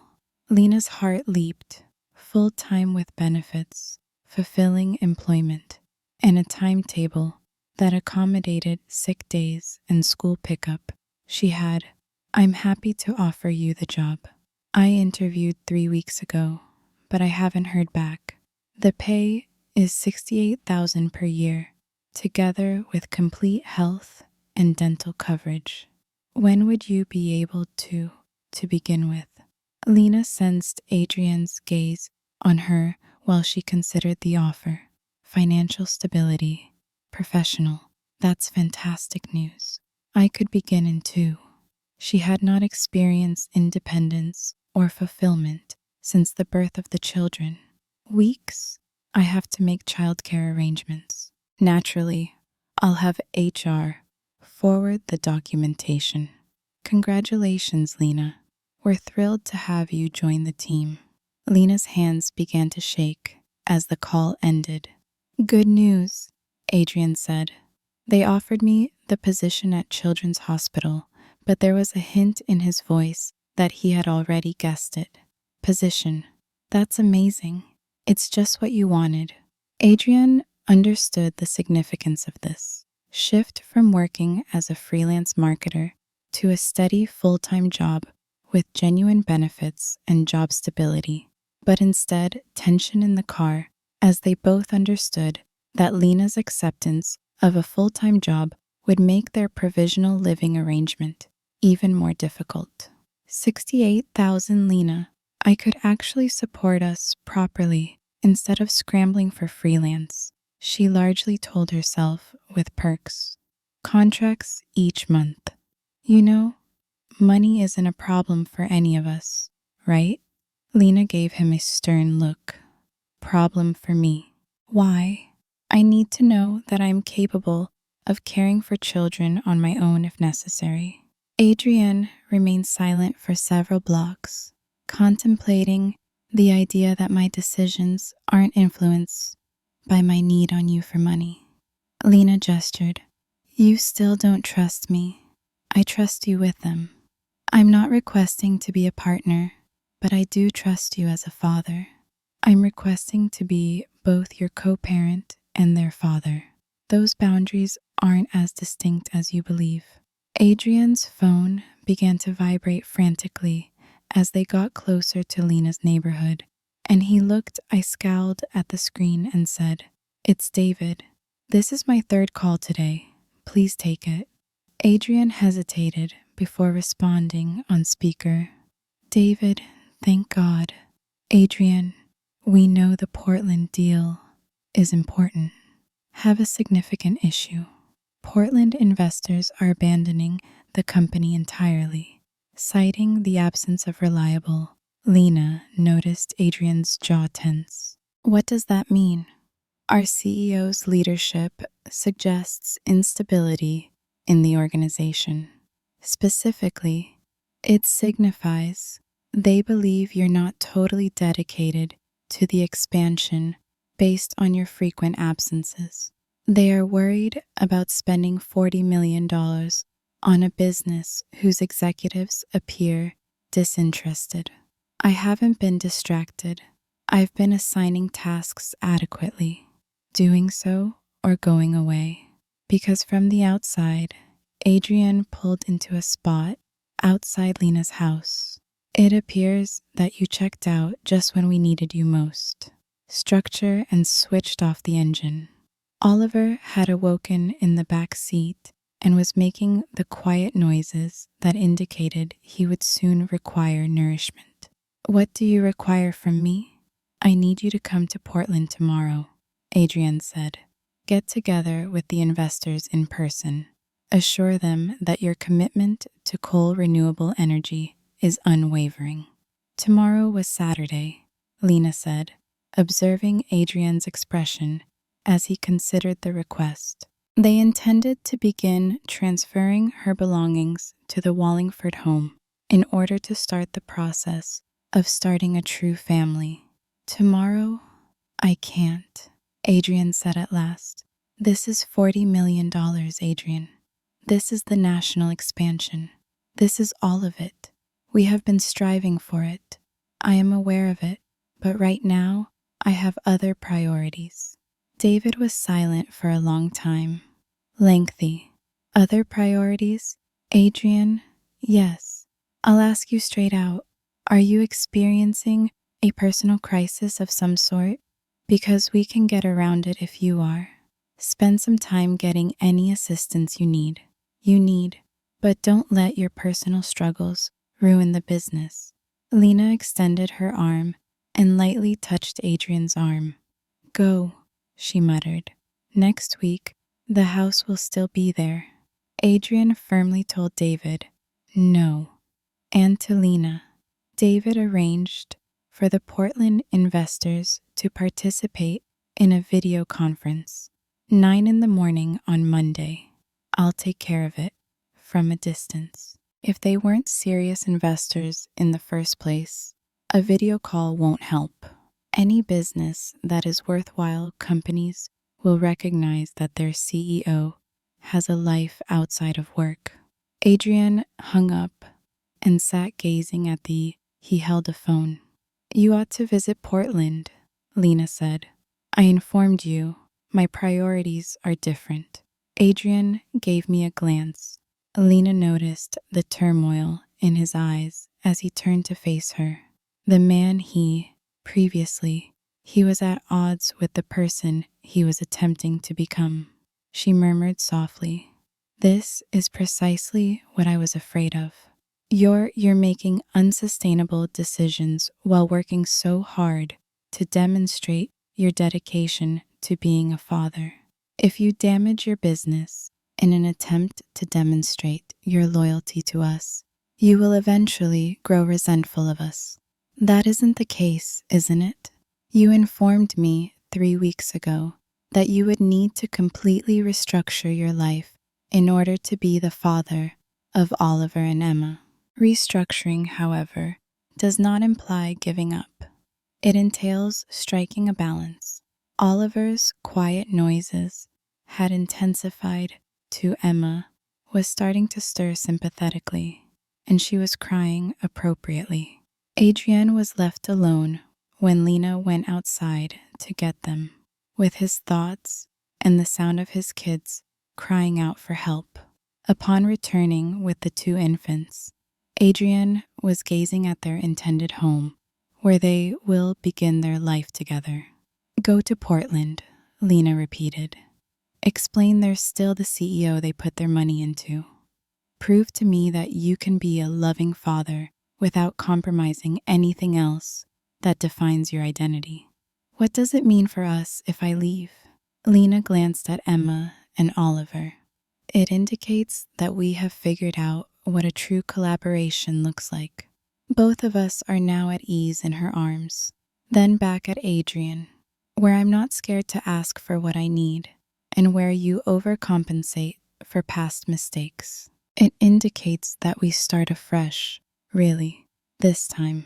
Lena watched Adrian drive off to pack for Portland at his own place. Knew that their future together, in whatever form it took, would not depend on ostentatious or grandiose sacrifices, but on their capacity to create something enduring from the nuanced reality of who they Adrian stood in the Portland Marriott conference room, wondering if they both had the courage to attempt. Window, watching the skyline of the city as the investors went over his updated presentation. 18 hours prior, he was struggling to keep the transaction that would define his company's future while preparing to move boxes and set up a nursery. Future, he recognized the irony. Mr. Cole, Margaret Chen, the lead. As the team concluded their conversation, the investor added, "We appreciate you coming on such short notice, but I have to tell the truth. We're worried about the conflicting messages we're getting about your dedication to this expansion." Kind of conflicting signals? 3 weeks ago, you were personally managing every aspect of this discussion. Then all of a sudden, you're rescheduling meetings, neglecting calls, and delegating everything. Yesterday, your Adrian had planned for the fact that our business partner had to inform us that you were unavailable because of personal problems. Discussion on the plane to Portland. But now that he's sitting here and is being examined by those who held his with the company's future in their hands, he understood that he had to decide which version of himself to show. The former Adrian would have concocted a justification to preserve his reputation as a totally committed CEO. The father, Adrian, who was attempting to establish a genuine relationship with Lena and his kids, had had enough of lying. "You're right," he remarked plainly. "My priorities have changed recently." The audience became silent instantly and uncomfortable. "Could you explain that?" inquired another investor, James Wong. Adrian considered Oliver's small hand clutching his finger. Emma's joy upon seeing him enter the room. Lena's weary expression as he led his simple life, and she raised 2 babies by herself for months. "I'm a father," he said. "A month ago, I was unaware of the existence of 4-month-old twins. I'm discovering what it means, and it's changed my perspective on everything, even how I manage my business," Margaret said, bending forward. "That's not what we anticipated you would say." The individual who initiated these conversations half a year ago is no longer me. I am more concentrated, more efficient, and more dedicated to creating a sustainable project rather than one that calls for me to give up everything else that is important. James said, "Mr. Cole, we're putting money into renewable coal energy rather than your own self-discovery path. In actuality, you're making an investment in my judgment, my leadership, and my capacity to make choices that benefit the business in the long run. Additionally, I'm letting you know that having a child has improved my leadership skills rather than distracted me. Adrian got up and walked to the whiteboard, his self-assurance increasing as he established himself in this dialogue. I was 6 months ago, working 18-hour days, because I believed it was the definition of success. I was personally making all of the decisions because I considered delegation to be a sign of weakness. I was compromising my relationships, my health, changing my viewpoint, as I mistakenly believed that being busy equated to being productive. On the board, he started writing efficiency, sustainability, and long-term thinking. Now that I have to prioritize, I work 10-hour days and get more done. Brutally, our productivity has grown by 23% since I gave my senior staff operational control. I'm considering legacy since they have the authority to act swiftly rather than waiting for my consent. Margaret was keeping notes rather than only quarterly returns. Those are intriguing points, but how do we know? How can we be certain that you won't burn out trying to balance everything in 6 months if this isn't temporary? Adrian's Oliver got his first bottle today from someone other than me, and my phone flashed with a text from Lena. He's maturing, sister. How's Portland? The message struck him with an unanticipated intensity. At the moment, he was missing things. As he stood in this conference room, justifying his decisions, his son was accomplishing little things that Adrian wouldn't see. However, Adrian experienced clarity rather than panic. I don't know if any of you will still be dedicated to renewable energy in 6 years, I told the investors. Months when government subsidies shift or oil prices decline, but I can assure you that I'm more driven now. It's no longer just about me, so it's more important than I've ever been to create something enduring.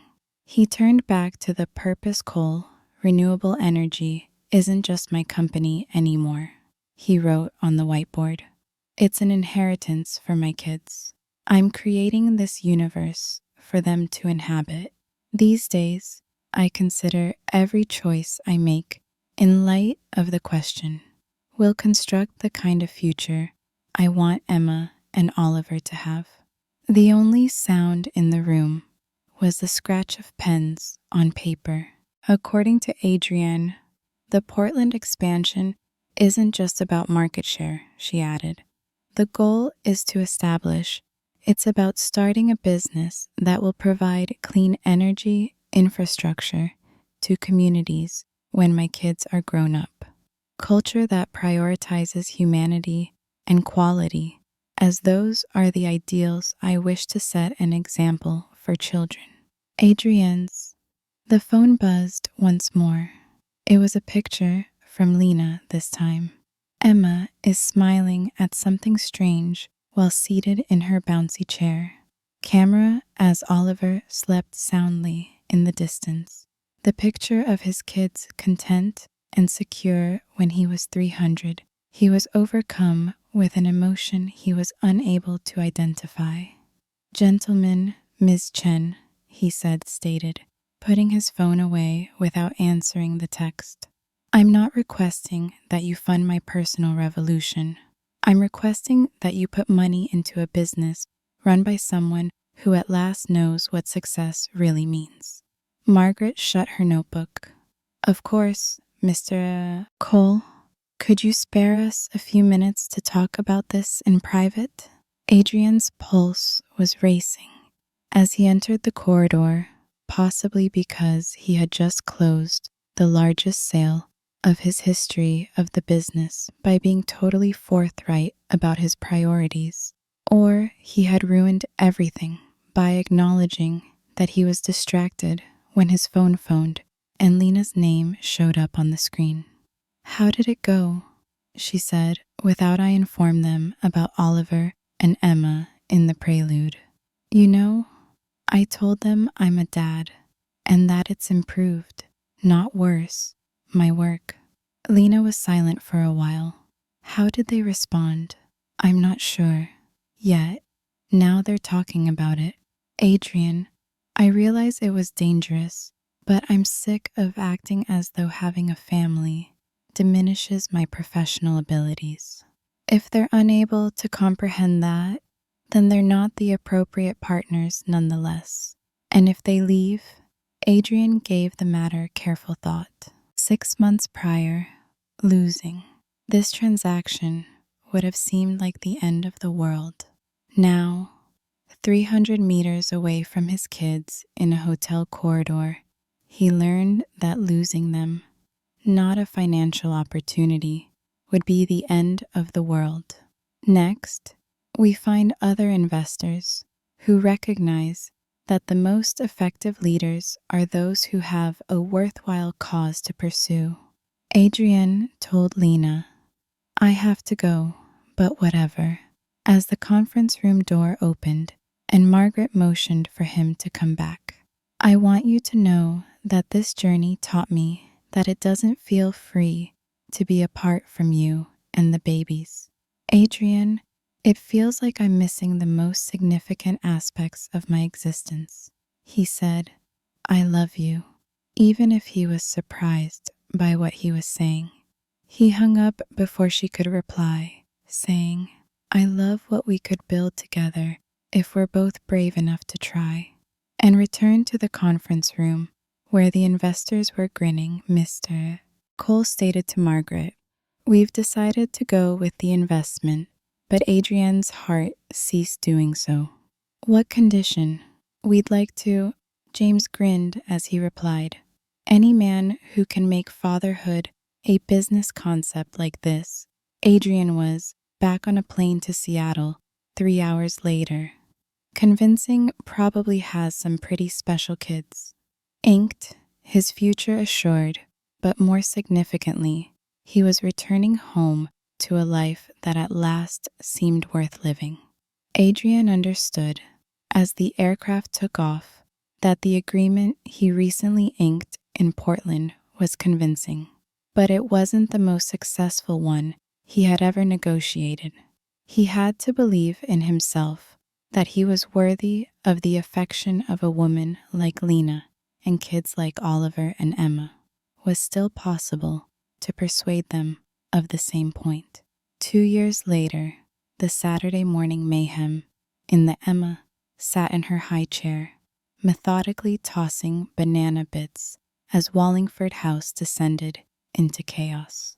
With each toss, Oliver shouted, No, no, no, onto the kitchen floor. Meanwhile, he had found that scaling the coffee table provided him with the ideal viewpoint to examine his Oliver James, cooled down after Lena called from the kingdom, even though he had been instructed at least 50 times that tables were not for climbing. The kitchen, where she was trying to drink coffee that had gone cold an hour earlier, while also packing diaper bags. This is something we've discussed. Adrian came upstairs, his hair still wet from the shower, dressed in jeans, and I'll get him a t-shirt that strangely made him appear younger than he did in any of his pricey suits. Emma, food belongs in your mouth, not on the floor. Lovely girl. Emma's reaction was to smile at her father and then throw another banana slice, as though to show that she was aware of the rule. But she discovered more engaging. Lena noted, not without admiration, that she's pushing boundaries. Emma had a personality at the age of 2 that was equal parts charming and determined, a blend that Adrienne asserted that she had received everything from her mother. She will become a CEO in the future, Adrienne stated, raising the manner in which she bargains for further stories at the coffee table and reroutes Oliver toward his toy cars. Lena corrected, but she was grinning, saying, Bedtime shows real leadership potential. She's going to be whatever she wants to be. They were always making jokes about Adrienne's propensity to see business savvy in every toddler's actions, and Lena's insistence on letting their kids follow their own paths.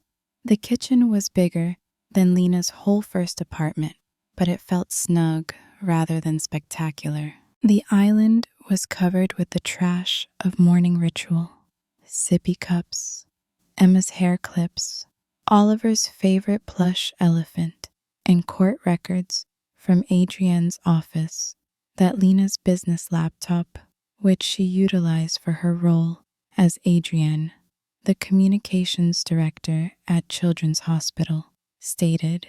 It was chaos, but it was their chaos.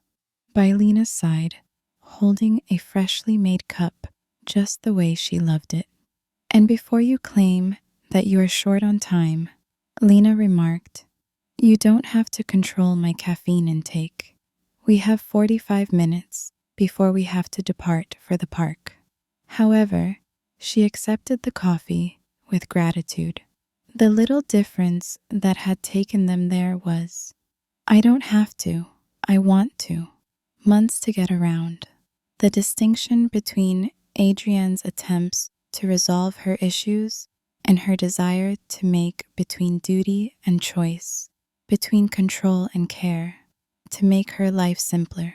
The houses surrounding them revealed the tale of how they had adapted to living together. Adrienne's understated style had changed to make room for bright artwork and toy boxes. Lena's useful decor has grown to include some works of art whose sole function was to be beautiful. They shared a master bedroom. After 6 months of diligence, steady transformation from roommates who shared parenting responsibilities to something that more represented their individual personalities without deleting either. Get up, Dad. Oliver approached Adrienne with his arms lifted in the universal toddler demand gesture. Talk, friend. What are you looking for? Daddy, please get up. Adrienne raised his son up. She started talking right away, using a combination of toddler slang and real words that strangely made perfect sense, but would be unintelligible to those outside the family. Oliver had grown to be a loving, enthusiastic child who jumped, ate, played, and most importantly, talked about everything to anybody who would pay attention. Lena translated, he's telling you about the garbage truck. He had spent the entire week waiting for pickup on Saturday morning. Yes, the garbage truck, very significant business. Emma, after completing her, started clapping and calling after the banana tossing exercise. Mom, considering the level of urgency that indicated if her needs weren't met right away, the world might end. Adrienne, I believe someone wants to be cleaned up. Noted, someone seems to be seeking attention. Despite Lena's correction, Emma was lifted off the high chair. Do you not appreciate being excluded from the talk, my dear? In response, Emma put her arms around Lena's neck and planted a moist, banana-flavored kiss on her cheek, a move that consistently melted any annoyance at the mess of the morning. They were now accustomed to this. Busy, but not desperate. Organized, but adaptable. Adrienne had discovered how to arrange his work schedule to accommodate doctor's appointments and school pickup. Lena had come to terms with assistance without feeling as though her freedom was eroding. They had both discovered that starting a family required constant daily decision to put each other's pleasure first, regular forgiving, and compromise. Your sister called. As Lena washed Emma's face, Adrienne settled Oliver in his lap. She wants to know if we continue to bring the children to her cookout tomorrow. Naturally. Why wouldn't we be? Because Oliver attempted to serve potato salad the last time to her dog, and when we attempted to leave, Emma really lost it. Family picnics are meant to create chaos and meltdowns. Remembering his nervousness at their initial family get-togethers, Adrian grinned. He had desired the kids to be well behaved, had been concerned that any indication of typical toddler conduct would be interpreted as proof that he was not being a good father. Eventually, Lena had persuaded him that love required embracing their children for who they truly were, weren't attempting to control them into a perfect form. In relation to family, Adrian's relationship, Lena replied cautiously. Your parents called yesterday. They want to visit next month. Had gradually and occasionally painfully changed during the previous 2 years with his parents. Patricia Cole and Richard they weren't particularly expressive individuals, but they had genuinely tried to comprehend their son's changed priorities. The generational divide has been lessened thanks to Oliver and Emma. It was challenging to keep emotional distance when confronted with 2 young children who insisted on interacting. 6 months after Adrienne and Lena, even Cassandra, had contacted them, started constructing their life together out of true friendship rather than romantic passion. She had sent a lovely family-themed photography book with the simple message, "You found what you were really looking for. I'm glad for you." Adrienne had valued her tact in seeing that their brief association had been just what he needed to understand what he truly desired. What is their desired duration of stay? 1 week. Your mom requested time in particular to teach Emma how to make cookies. Emma is as well. It seems that your mother doesn't think that is a disqualifier. Adrian chuckled, seeing his refined mother smeared with flour as Emma assisted in the kitchen. 2 years earlier, the picture would have been unthinkable, but fatherhood had altered everyone's definitions of the important things. Okay, he replied. A week it is. Are you serious? I've learned to think about more significant issues, such as whether he was demonstrating to Oliver the proper way to respect women, such as whether Emma would grow up thinking she could achieve anything she set out to do, such as determining whether he and Lena were creating a marriage that would provide their children safety and teach them the true meaning of love. What are you contemplating? Lena inquired, identifying the look Adrian had on his face when he was thinking about something important. Just this? Adrian pointed to the scene in the kitchen surrounding them. 2 years ago, I believed that success meant having total control over my Adrian. Glanced around, thinking, I think success means thriving in chaos. Is that what we're doing?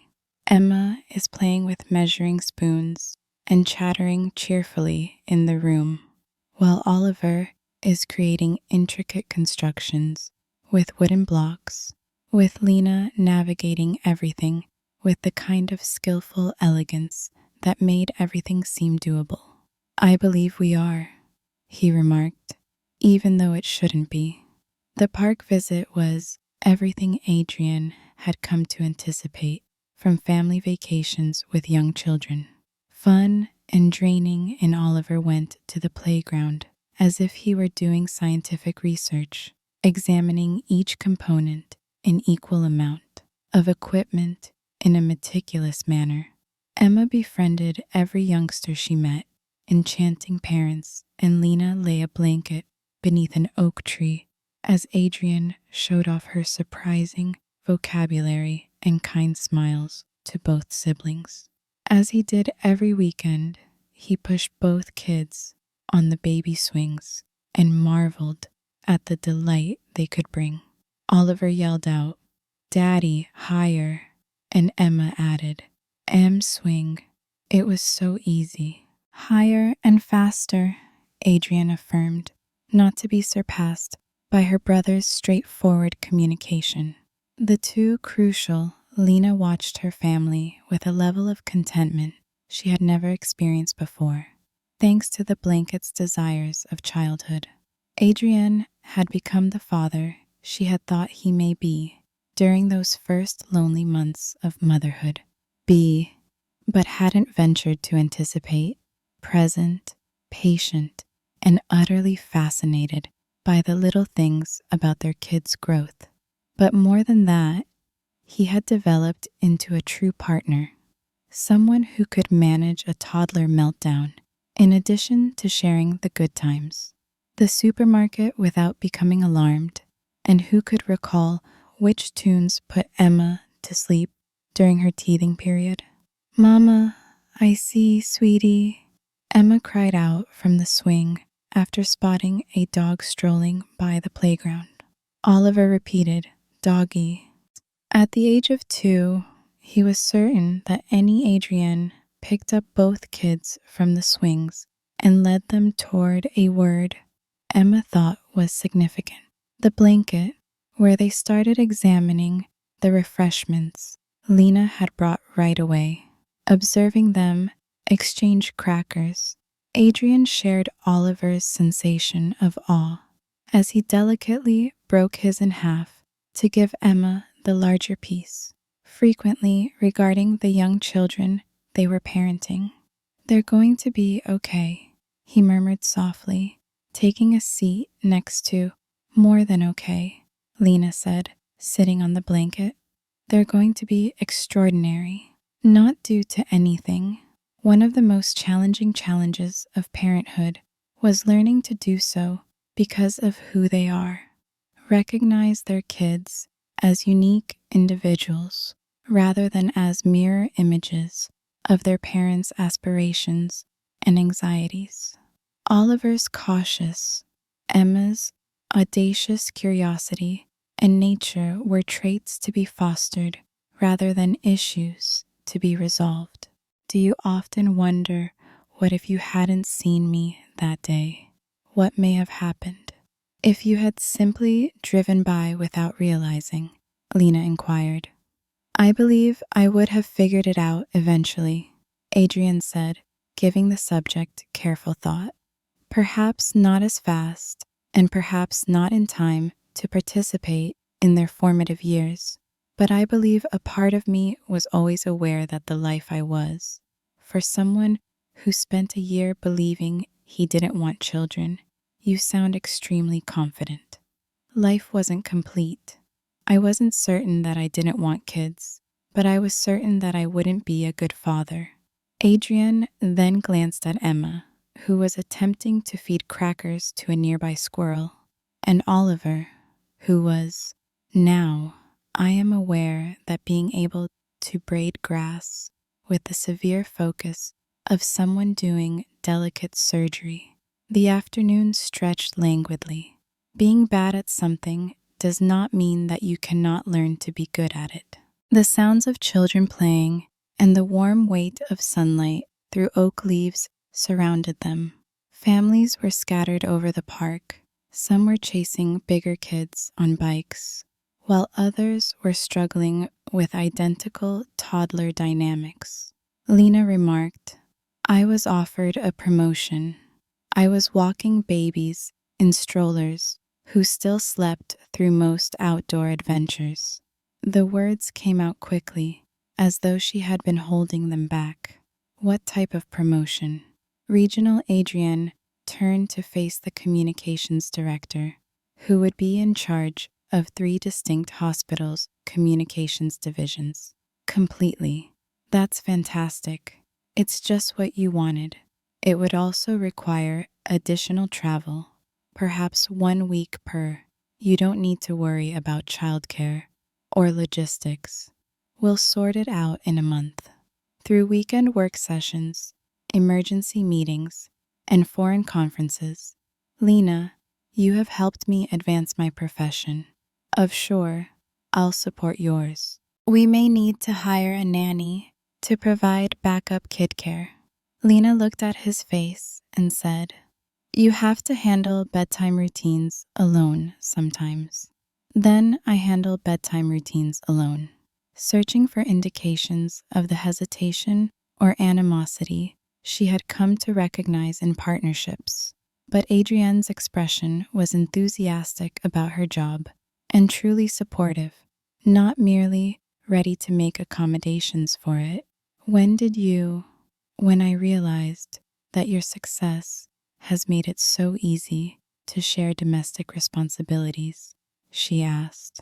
Doesn't endanger mine, after I realized that creating a life together entails us both being the best versions of Emma had given up on the grass braiding project and was instead gathering acorns, which she was showing to Oliver, accepted each acorn respectfully, carefully inspecting each one as though it were a priceless gift. Look at them, Lena said. They're so good, before putting it in the little mound they were creating together. Collectively, they are fortunate to have one another. All of us are. As the afternoon came to an end, they packed up the Adrienne, recognized the remnants of their picnic, and knew that this typical Saturday at the park was precisely what happiness looked like. The constant cadence of a life, rather than the dramatic peaks he had previously connected with success, constructed with important persons. As Lena collected a protesting group, he lifted a drowsy Emma and asked, Ready to go home? Oliver. Emma put her arms around Adrienne's neck and murmured drowsily, Home, home, Oliver said, although he was obviously sad to part with the acorns. Adrienne took Lena's hand in his as they made their way to the car. Thank you, he said. For what? Free one. For recognizing that aspect of myself that I was unaware of. For providing me with the Lena squeezed his hand and said, Thank you for becoming him. It gave me the opportunity to become the man I truly wanted to be. Within blocks of leaving the park, both kids fell asleep in their car seats, and the house was quiet. Adrienne could see their serene, sun-kissed faces in the mirror, fully confident in the knowing, do you ever miss it? Lena reached over and touched Adrienne's arm at a red light, reassuring her that they were secure and loved. Life you had previously? Adrienne gave the topic careful thought. Did he miss having the flexibility to make snap decisions, choices, the ease of living without having to think about the professional recognition that resulted from being totally focused on work? No, he finally answered, and he meant it. I adore who I am. Even yet, I miss who I thought I should be. Adrian drove toward the green light, home where his family awaited the continuation of the silent, routine, amazing task of loving each other through another day. As other families left the park to return home to their own versions of contentment, with just the playground apparatus and the oak trees remaining to bear testimony to all the little moments of delight. Whatever had transpired beneath the skyline of Seattle, some tales conclude with great gestures or dramatic vows of love. This story concluded the way the best love stories do, with the promise that all will change in a single moment of innumerable routine days to come, each one a chance to pick one another again. In retrospect, would you have made restructuring your entire life for love and family, even if it meant giving up is the same decision Adrienne made. The autonomy and authority you believed characterized you. Your involvement is very important to the channel. Please share your thank you for viewing. And if you liked the story, please subscribe to our channel and leave your thoughts in the comments. We appreciate your support and feedback, so please leave a comment below with your thoughts. Stay tuned for more thrilling tales.